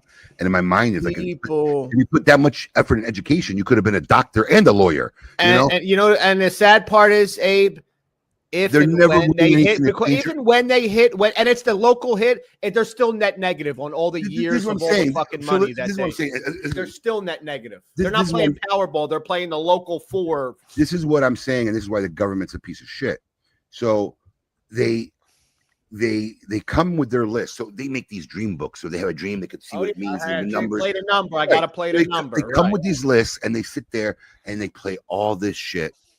And that's for the noon drawing. Then the fucking lot, because the drawing used to be only at 6 or 7 p.m. Then the lottery made a 2 times a day drawing, a noon drawing and a fucking 6 p.m. drawing. They would come and play for the noon drawing, and then we would see them again at 3 or 4 o'clock. And they're not playing fucking lottery, Mega Millions or shit like that. They're playing the fucking. No, they're playing the local 4. Pick three. That even if they hit, like they still come out net negative from. If they win 20 grand, they're fucking still net way in the negative. hole. That's what I'm saying. They've been 40, 50 years of buying. And then you have the scratch off fucking degenerates that will sit there hours and hours and hours and hours.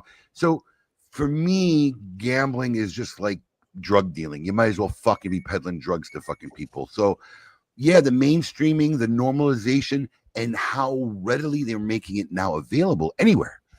You can get, I mean, I grew up going to a diner. It was run by a bunch of Greeks. I heard they sold it a few years ago, but this was the diner. It was the pinnacle of what every Greek guy does. Opens a huge place. It was a diner.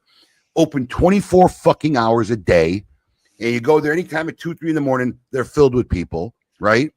And now they got slot machines in the front. I mean, it's insane. So yeah, I think gambling, but just like lottery, is just another fucking disease that society and our government is just pushes upon the people. Gary made it perfect. He said it best. It's a tax on people who don't understand math. Yeah. Yeah, no doubt. There's no upside. I mean, they've shown like the younger kids, I say kids, I'm gonna say under 30, how much they lose in gambling because it's on their phone. They can bet all the games right there. The access, there's no upside to having access to gambling this easily. No. Way none. too Listen, easily. I know girls who bet just because they have an app. Oh, I signed up. I spent 60. They gave me a free 100. And like they don't get it. Oh, I lost $20, $30. Okay, well, that shit adds up, man. Our friend who married my sister-in-law. That kid would bet on anything. He was betting on fucking Polish ping pong. In fairness, it's like a second job for Scotty though. Scotty is a research degenerate. It's actually but he is like the epitome of a degenerate gambler. Oh yeah. This guy, he's betting on virtual race horses. Yes. Virtual. They're not even fucking real horses. Virtual. Yes. No, yeah. Yeah. You know, I'm very and don't get me wrong, I don't mind gambling. If I go to Vegas, I'll gamble a little. You know, I could tell you in all my times I've lived here, I've probably gambled at the Hard Rock 3 times. You know, but I don't mind it. I'm a competitive guy, so for me, it's a form of competition. You know, I prefer poker over anything because for me, that's like real competition. Same, against other people right there. But tables. I can gamble, and I think gambling is okay, but just like anything else, it's a disease, and it I've seen it fuck people's lives, like for sure, completely, no doubt. It's an addiction. It's an addiction. No, it is. It absolutely is. Yeah, man, it's tough. Yeah. You know, but the mainstreaming of it, it's just, it's almost, it's strange because it's like we went from totally taboo to balls to the wall. Now, like I said, I can get the hot pick on watching SportsCenter. On, you know, what's the Daily Kings bet line? You know, we went from totally taboo to totally everybody in. And I just don't think it's the access is. You know, it's almost depressing because, and I try to wake my kids' eyes up every time I see something like this, but everything is geared to impoverish people.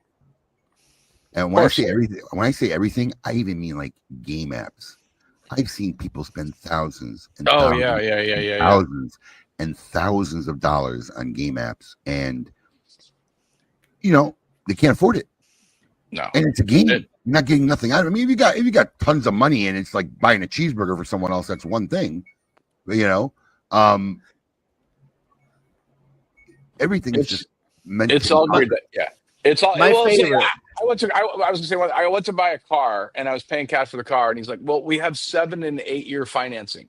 If you're financing a car for 7 or 8 years, you shouldn't be buying that car." Right. I'm just saying you need to find something that you want to finance a car for 3 years. I got it. Like, you have a better shot there is how it advertised. If you're financing a car for 7 to 8 years, they used to not even offer that, Fred. The fucking cap is 5. I know, right? Sure. 60 months was like when I started when here. We were young, it was 4 years. Was tops. Right. I 72. You have $500.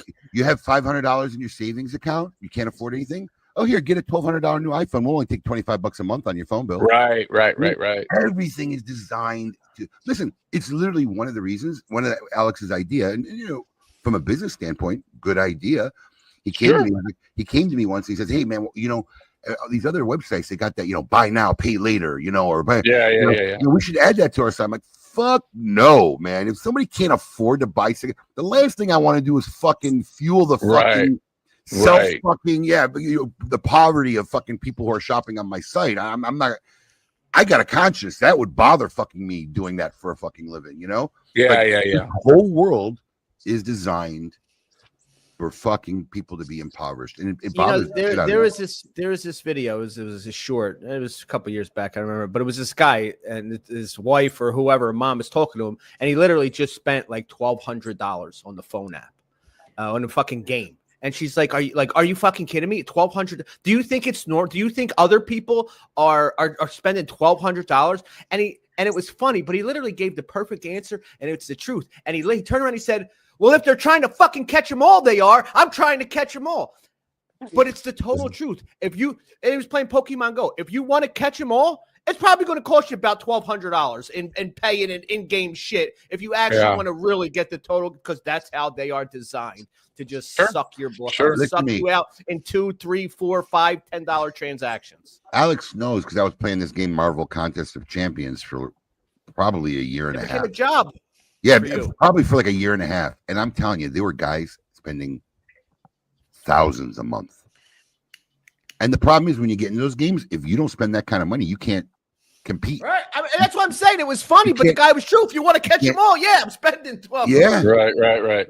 And there are guys spending thousands and thousands a month. This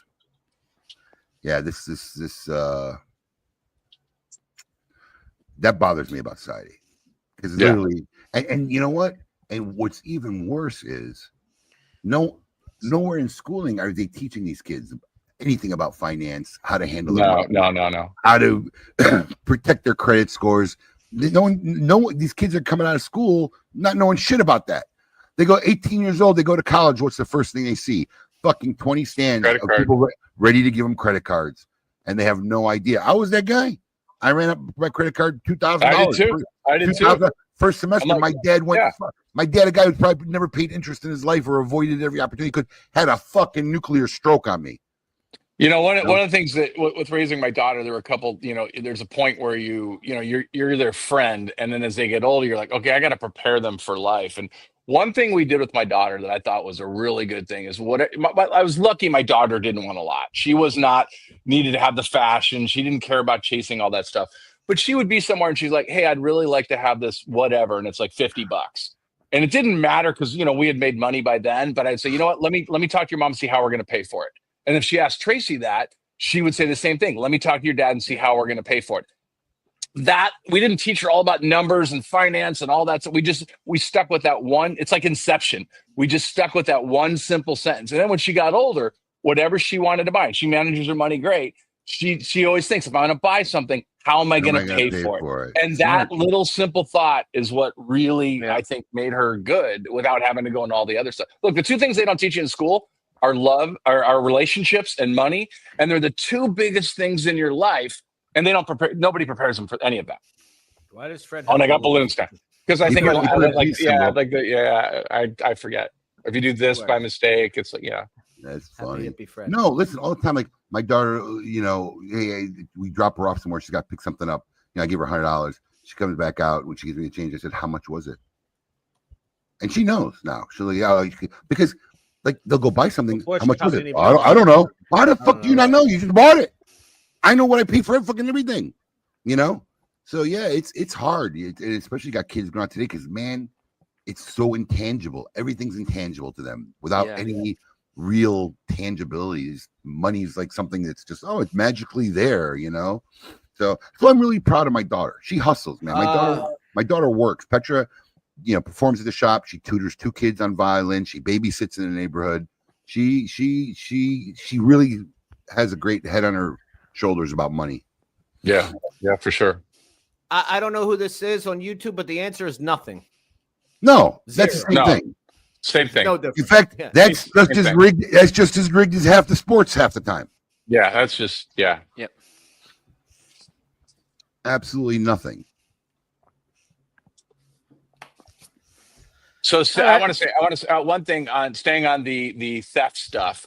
The $8.8 million worth of jewels that were taken from the Louvre in 8 minutes during the day, ladder up to the second window, dressed as construction workers, in and out of there in 8 minutes. They were only in the Louvre for 4 minutes.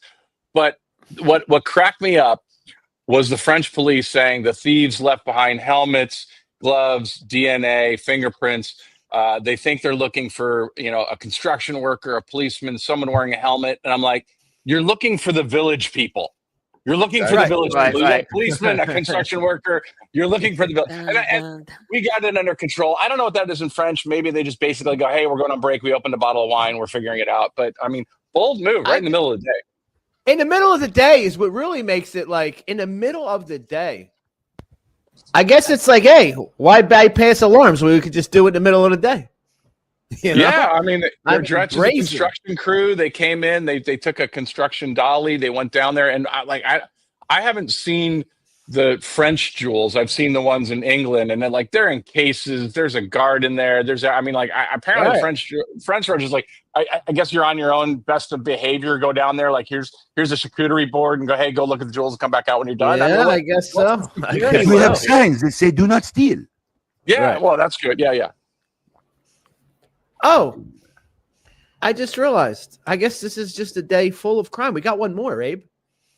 We got one. But what's up? What was this Habanos guy? Oh yeah, Altidus. I thought maybe it was gonna be a Coop story. I don't. Well, wait, what's this one? I don't know this one. There's some things that aren't clear for me still on this, which is why I haven't reported on it. No rumors. No rumors. I respect. No, well, I don't know. I have no proof that the guy is connected to Habanos. He's not connected to Altidus. From what I read, if I can recall correctly, because I skimmed through it in the middle of the day, they found out through shell companies that he owns part of the company that acquired Altadis USA. That's what allegedly. Or Imperial Tobacco, which owns Altadis USA. Just to tie it in, Fred. Which Apparently, owns this guy is 50% currently of Habanos USA. he's currently an international fugitive and for like a $14 billion Bitcoin. Yeah. Oh, wow. Okay. Yeah. So acquiring the place that Imperial, wrote that article is a legit site. I'll say that. Acquiring Imperial Tobacco, I can't remember the number, but I think it was like hundreds of billions, right? It was like some retarded fucking It was number. hundreds of millions, not billions. No, yeah, it wasn't a billion. It was in the billions. Listen, JR Cigars was like hundreds. Premium cigar, the premium cigar business is not a $1 billion business. I will tell you that. No, but Cooper, they acquired Imperial. They didn't acquire Imperial. They didn't acquire Imperial. The cigarettes, the mass market. No, they didn't. Imperial divested the handmade premium division. That's what they did. They didn't acquire that. Imperial still has the mass market piece. And what happened is, and Fred and I were down at the factory. We know Tobacco de Garcia. They had to basically do a new Tabacalera de Garcia to basically focus on hand rolled cigars away from the machine made stuff. So that's what happened. They divested that piece. That's why it's not. They didn't acquire Imperial. Let me see. Premium cigar business, $1.3 billion. Okay, like I said, it wasn't. That would be for the premium cigars for both. Did you bet $1 on that? Did you bet $1 on that? No, we didn't bet $1 on it. But I knew it wasn't hundreds of billions. I mean, it wasn't that big.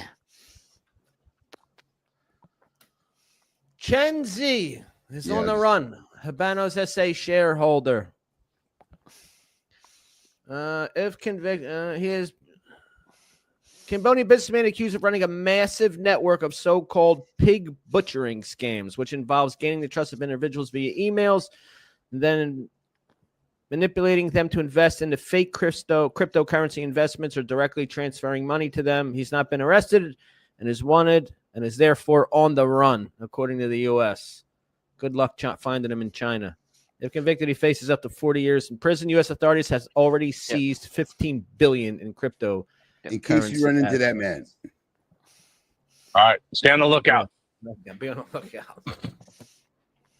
Kind of looks like cool. Ding Li Ren. How's news looking for this week? Busy week. Busy week. Well, it's a busy week. We may not get through all of it, but we'll try to see. Yeah, we will. If it's a busy week, Oh, let's get started. Started the hot stuff. It's time to find out what's the scoop with Coop. Hey, yo, what's my theme music? The Scoop with Coop. Breaking industry news. Hear it first on KMA Talk Radio and cigar-coop.com.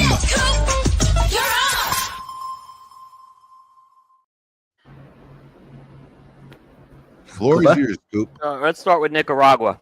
So on Monday, the Office of the U.S. Trade Representative, they call it the USTR, recommended that the Trump administration consider a 100% tariff on goods from Nicaragua, which would include premium cigars.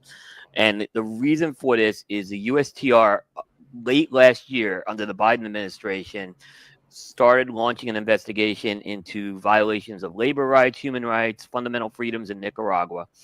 And they have basically said, yeah, we found violations here.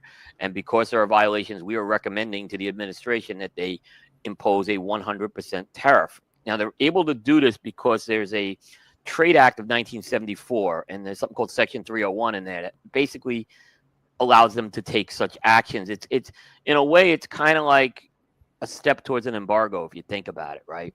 But they're not recommending an embargo. They're recommending this 100% tariff here. And this is a huge story right now. This is on, by the way, this is on top of the 18% tariff in Nicaragua. This is a separate thing. It's not related to the economic tariffs that are going through the Supreme Court. This is a separate issue right now.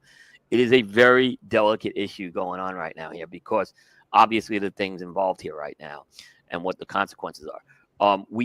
I would not expect this is going to happen this year. What's happened is it's going to public comment right now, and we could talk about that as well, where people are going to have a chance to comment on why they shouldn't have these tariffs.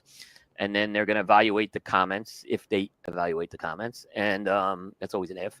And something will be recommended, I'm sure, on this next year. What that is, it may not be 100% tariff, I don't know, but it is definitely a major crisis the industry is facing right now. Here's a good question, Coop, from Jeremy.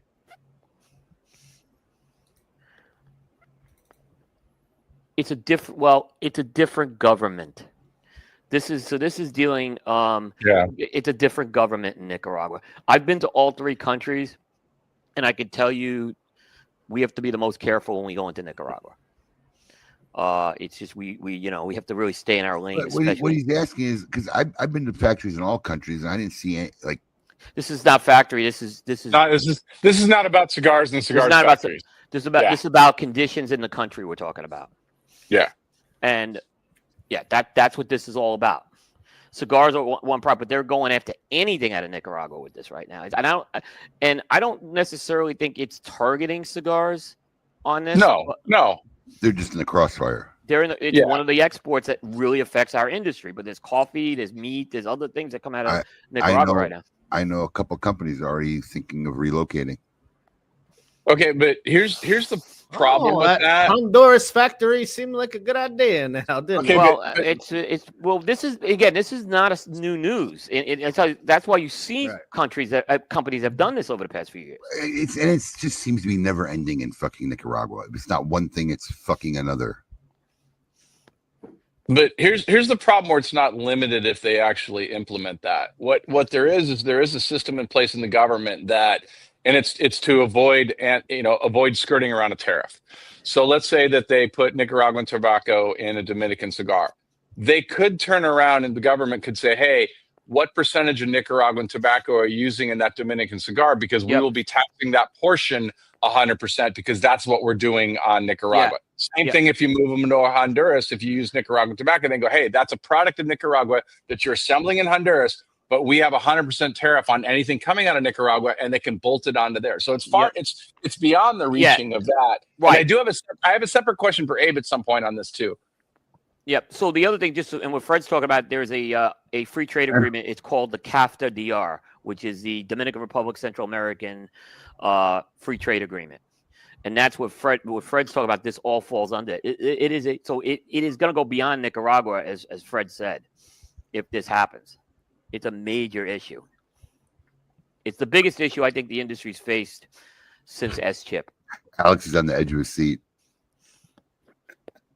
Fred? What's the question, Fred? Okay. So here's what I'm curious about. So the tariffs that came in, the 10% DR, the 18% Nicaragua, some of the companies absorbed it, some haven't. We are predominantly in a keystone industry. Yep. Whatever the cigars is, it comes into Florida, comes into whatever port they use, you sell it to a retailer for X dollars. They typically double the price and it goes on the shelves, and that's how everything's taken care of. So S-chip comes on board, that gets doubled. At what point is it the retailer's responsibility or ability to help in the situation by not doubling a tax consequence? Because if let's just say worst case scenario, let's say it's at $3.50, and now it's a $7 cigar. The retailer doubling it again is doubling a tax scenario, not a cost of goods scenario. But you can argue that it's a cost. At what point did they have to go, look, we got to line some of this out? Let me reverse engineer this for you as how every business does, right? It doesn't matter the math, because at the end of the day, if you're running a business, you know the margin that you need to make to operate. Right. It doesn't matter where my money gets spent. I don't give a fuck if it's a tax or whatever. Right. To cover my employees, to cover my rent, to cover 100%. Salaries, to cover this is the margin that I need to operate on. So it's all about margin. So I would just put that margin on the cigar, even if I didn't double the tax, because you have to operate on a margin. You start lowering your margins, and you got to start cutting back. Quality of staff, hours you're open because you don't want to pay. So it's a margin, that listen to me, that whole argument, your argument right there is I'm not arguing. I'm just saying with that argument, I didn't say you made it. It's been around since S-chip. Okay. Right. That was some bullshit gaslighting by manufacturers back in the day, trying to because they don't want to raise their prices, right? Right. They want to keep their retail number into the consumer sweet spot who enjoy the brand, right? So they tried to convince retailers that, hey, this shouldn't be part of your cost because it's a tax, so you just put it on the tax. Okay, great.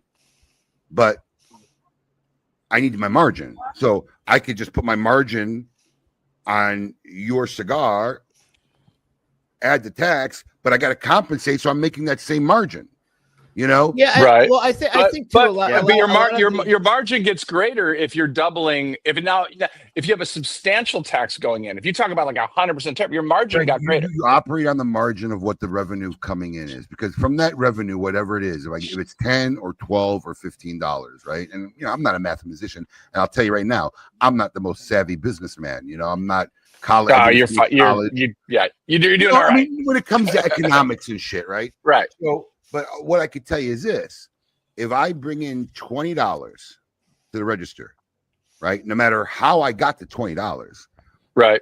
I know 3% goes to the credit card fee. This goes to this. This goes to this. This goes to this. So that's what I was going to say. That's an important perception too, because I think a lot of people, you hear it, you say, you buy a cigar for $5 and sell it for $10. That don't mean you made $5. There's a lot of I know, we know that, but the thought of people say, you buy it for $5, you sell, you fuck. No, that don't mean you made $5. You didn't make $5 because you bought it for 10 and sold it for $5 and sold it for 10. There's a lot more that's coming out of that 5. 100%.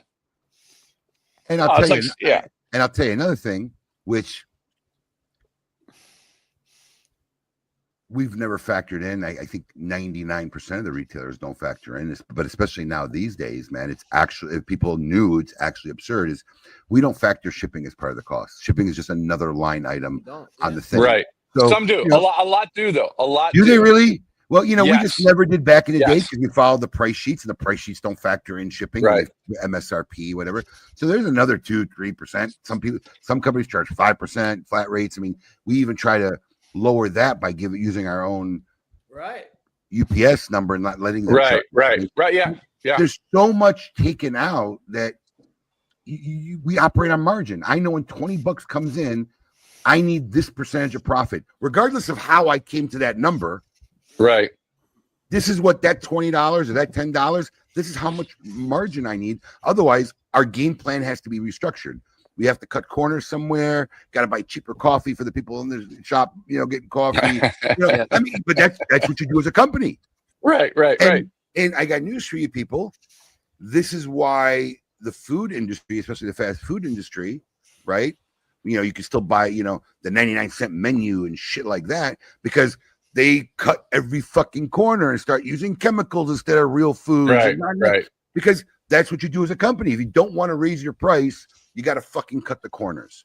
And that's just the reality of it. So I can't tell you what the right method is and whatever, or the burden, what point a retailer should start, eating the tax or whatever. But what I can tell you is what I do know, that if I bring in $10 to the register, I need a margin. Right. But I'm not saying the retailer. I'm not saying the retailer eating the tax. I'm saying not doubling the tax. But to show me, show me how mathematically that makes a difference, because I'm working on margin, right? So if I'm selling a $10 cigar, which by the way, is by box now, it's an $8 cigar. So much. By the time you figure a 10% discount, a 15% box discount, whatever, right? It's got to be margin. So I mean, how I got to that number, but all I know is $10. I got to clear $2. If I got $10 cigar, $10 in my register, $2.85 has got to be cleared. Otherwise, I got to revamp how I'm doing my business. Right. Whether I keystone a tax, whether I, it's a cost of good at the end of the day. It is. It's a cost of good at the end of the day. It's not like a sales tax. Sales tax is not tying up my money. I don't have to give it out or whatever. I collect it, I give it. Simple. That's why you don't gotta, nobody mark up that. I collect it, I give it. But every time I buy product, that's decreases the cash flow of the company. ties up money from the company, especially better than anybody.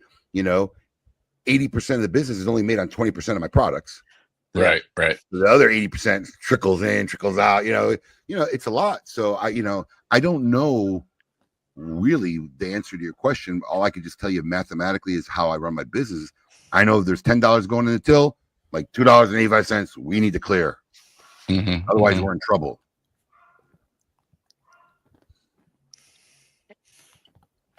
All right, Coop, what else you got? Okay, another story. Let's go over to big props to Matt Briggs Jr., who is in the Navy now. Worked in our warehouse. He is worked in our warehouse, worked in our stores. Yeah. Many years in the warehouse. He left for the Navy earlier this year, completed basic training.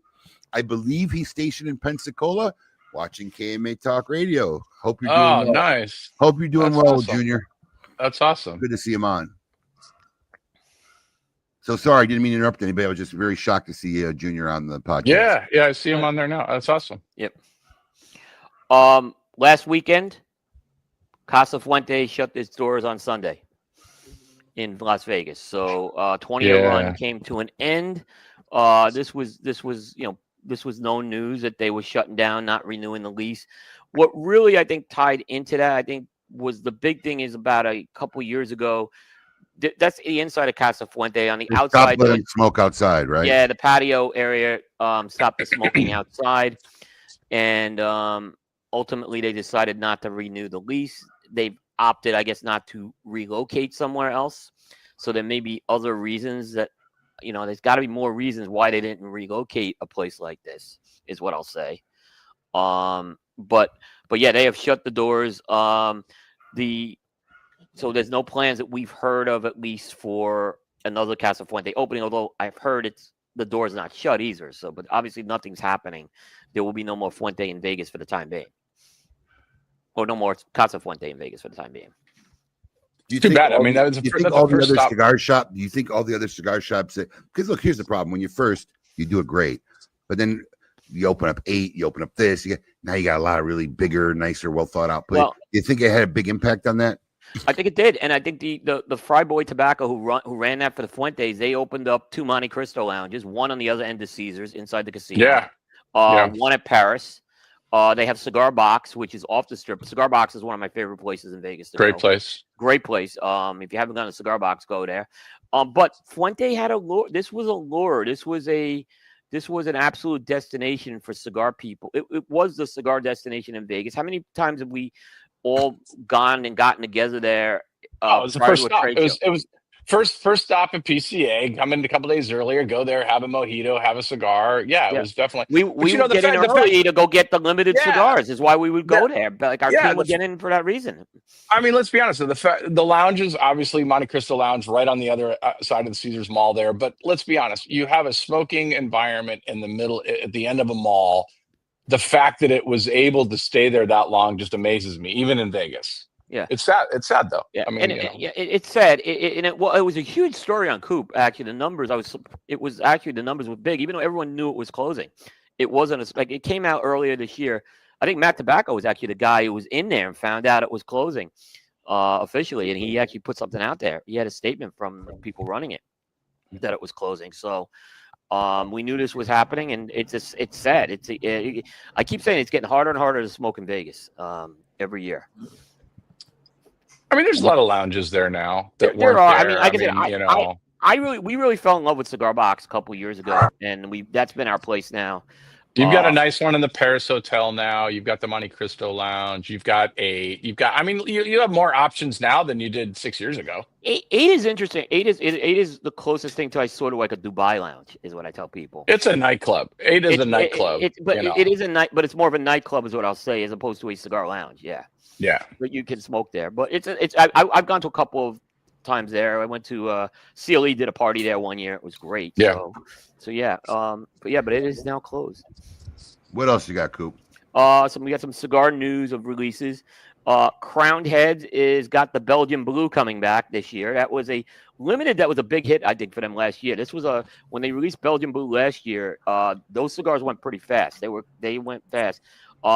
Basically, this year's version is a 5.5 by 56 Vitola, which is different from the 6 by 54. So this is if you're interested in wrapper binder filler, it's Mexican San Andreas, Ecuadorian binder, Nicaraguan Dominican filler, and this should be hitting the stores next month. I like that size. That's a great size for that. It's a great size. I thought this was a good cigar too, by the way. I enjoyed this cigar. The Belgian Blue, if you're interested, it is a type of cattle from Belgium, and they're known for their strength and their muscular physique. And this is designed to be a bolder crown head cigar. I've smoked it. I want to say it's going to knock you on your butt, but it's stronger than your typical crown head cigars. One thing I say about crown heads, man, if it's a limited edition and it sells well, it's coming back. This one really, like I said, this one I had a little trouble getting these cigars last year. Normally I could get the crown head cigars. Yeah, they flew quick. I actually found them in New Orleans this year. Yeah, so they flew pretty quick. So if you're a crown heads fan, that is really cool. Plasencia, we're getting into Chinese New Year season, so you can start to see all the Chinese New Year cigars come out. So Plasencia announced theirs. It is actually, they've been floating this around for a few weeks to retailers, so it's not, but the pictures came out this week of it. It is called El Año del Caballo, which is Year of the Horse. What's really cool is you can see they have this braided pigtail that's on the cigar. That's actually, it's like a mane? Like a mane, yeah. It's actually a mane. Wow. That's a 7 by 58. And they say that they actually have to use a trio to make this cigar, not a pair. So there's someone who bunches the cigar, there's someone who rolls the wrapper on it, and then there's this third person that puts the braided pigtail on. And the braided pigtail, you can see it's not quite at the top of the cap, but it's kind of along the side of it. It looks, let's be real, bro. It looks like a monk. It looks like a little monk, with the braided ponytail, bald head. It looks like a monk. Are we giving Justin Andrews credit? Didn't they do that? What was that? The Fu Manchu or something? Didn't they? I don't know, man. I'm over the year of. It's like there's too many of Fred, them now. you didn't let me finish my comment. I'm saying, is it me? Or are we over the year of? Yeah. Zodiac cigars. I'm done. I'm over it.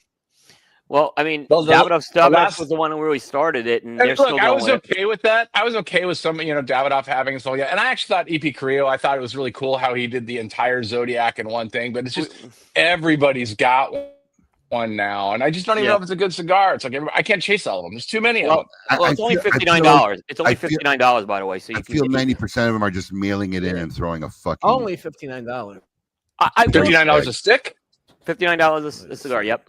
And I will say this, like only good call,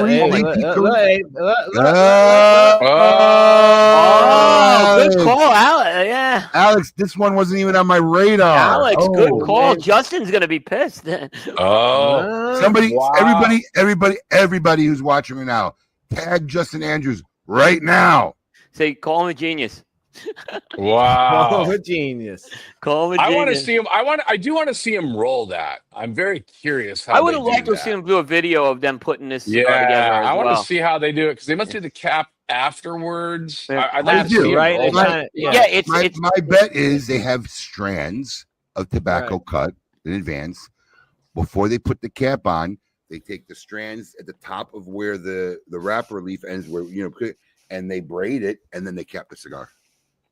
So they have strands. So when they have the binder and they have the wrapper on, there's strands left over. It's not like the tail is not a separate piece put on there. I'm guessing that's a separate piece completely. I think but no, it is. It's separately put on. It's separately put on. No, that's what the third person's for. They got somebody who cuts strips of wrapper. Right. Like hair. Like you ever seen somebody braid hair, and they just take it. And here's my mic. They take it. They take the things around the top of the cigar, and then someone sits there and braids. So if you just tug on it, it's coming off.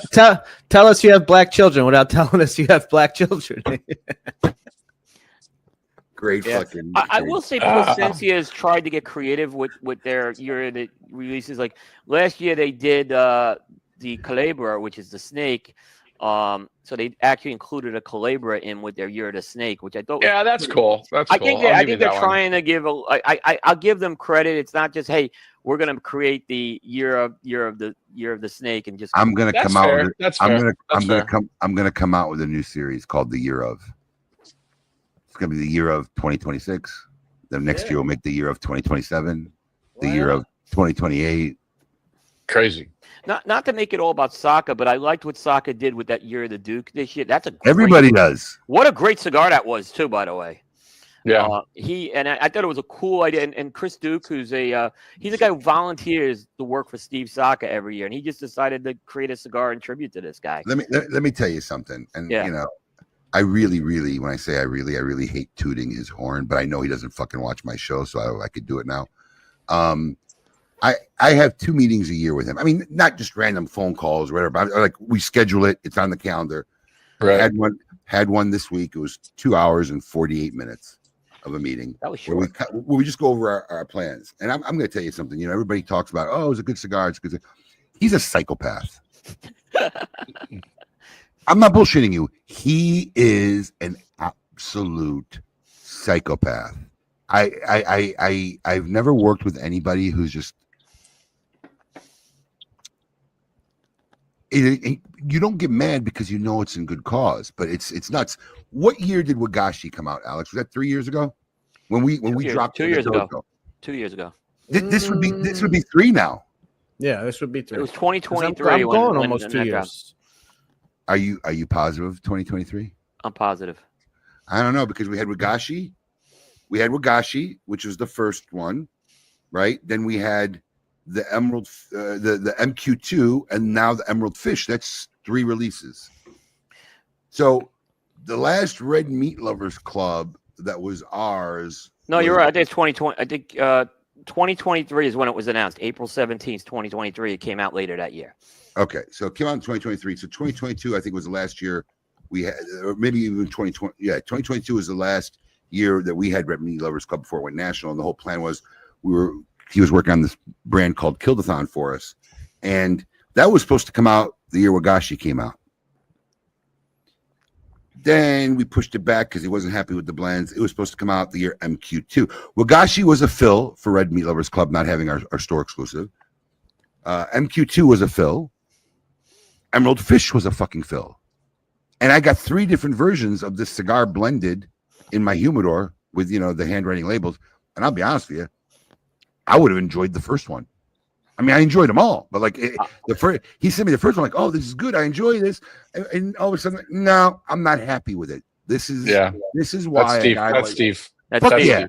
This is why a guy like him bangs out stuff every time, and people are always flabbergasted high, because that's literally, I'm not making this shit up. It's psychopathic. Like, I mean, I swear to God, he sent me the first batch. I still got a couple, Alex. I'll give you one in my thing. I'm like, oh man, this is good. I like it. It's right up my alley. And this is what we were intended to launch. And literally like a month later, no, not happy with it. That's Steve. Yeah. Tentatively, 2026 might be the year. Emerald Fish was great, by the way. The Me Creator Green. Yep, they'll be dropping soon. That is if you're a Me Creator Blue fan too, I think you're really gonna like Emerald Fish. Anybody who's who paid a deposit, they will be up probably at the end of the first week of November. So look for an email. Look when you log into your account. Look for a notification. Yep.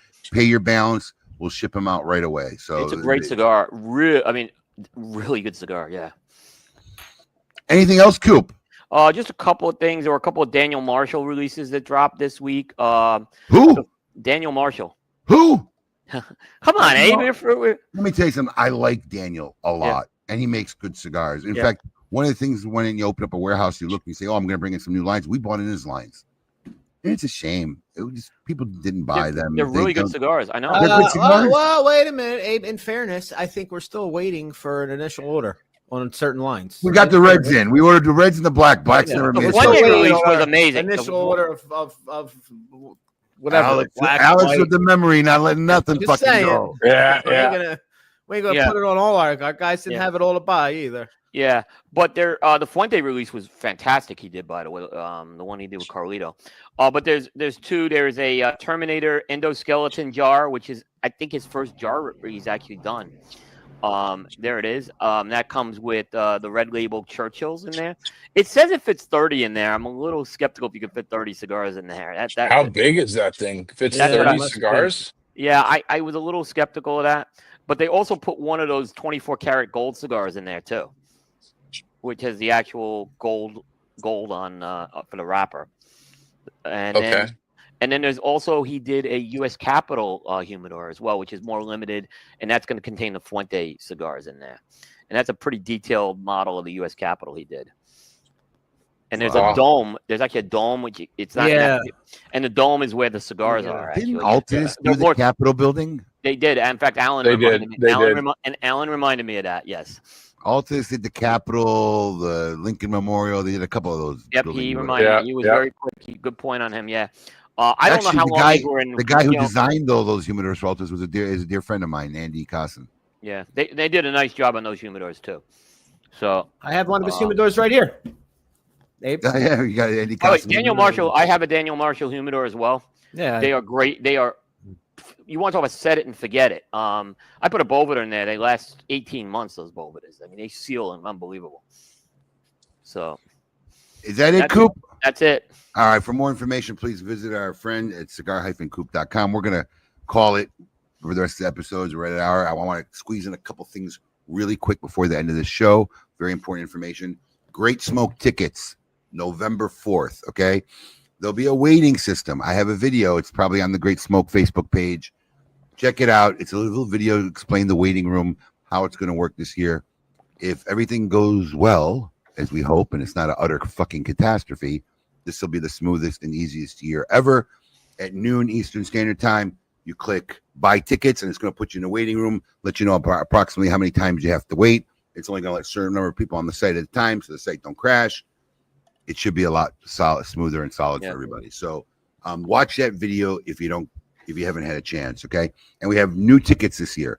So you can go to smokein.com, type in The Great Smoke, and you'll see the Great Smoke 2026 tickets. We have tables for the Red Meat Lovers Club dinner, which we never had before, so that people who actually want to guarantee they can get 8 seats together can buy a table and be guaranteed their own round and they can sit with. And you have the option of buying your dinner ticket solo or just prepaying for the exclusive cigar for the new I like that. I like cigar. that. You don't have to wait in line during the dinner. Right. You can buy it and you will get it handed to you when you check in. The new spicy beef stick from the Red Meat Lovers Club line. So Spicy do a little homework, prep yourself, and hopefully it'll be a smoother time. November 4th. Yeah, Michelle and Tom are already in the waiting room. So Yeah, by the way, that's election day too, so you better go plan when you're gonna go vote, right? And is what I'll say. Yeah, that's And right. that being said, we have a very special guest next week. We're going to have Marty Cove on KMA Talk Radio. Oh, I nice. can't- My He'll mom be may probably on the tune in. show talking about his newest cigar, Prodigal Son, which will drop the Friday after the show. We have Smoking has acquired a batch of the Prodigal Son cigars from Marty Cove. nice. They'll be doing a store event in Boynton Beach. We're going to have a couple Cobra Kai geese that we're going to have them sign, give away one in the store, give away one online. And, he'll be on. We'll talk about it more next week. Yeah. I think that pretty much covers all the bases of what we got coming up ahead. So thank you for joining us, Fred. Thank you for filling in as always. Love having you. Thank you, Fred. Yeah, thanks. And we hope we I entertained you. want to say one thing. Next week, my interview with Abe will drop Wednesday, where we turn the tables and I interview Abe for an hour. Yes, So that's he on did. cigarpress.com, or just go to Not a Cigar Show on Spotify, iTunes, whatever. And turn the tables. Make sure you send me that link so I can share it too. When I will. Everybody, hope you have a great weekend. And until next week, keep it lit.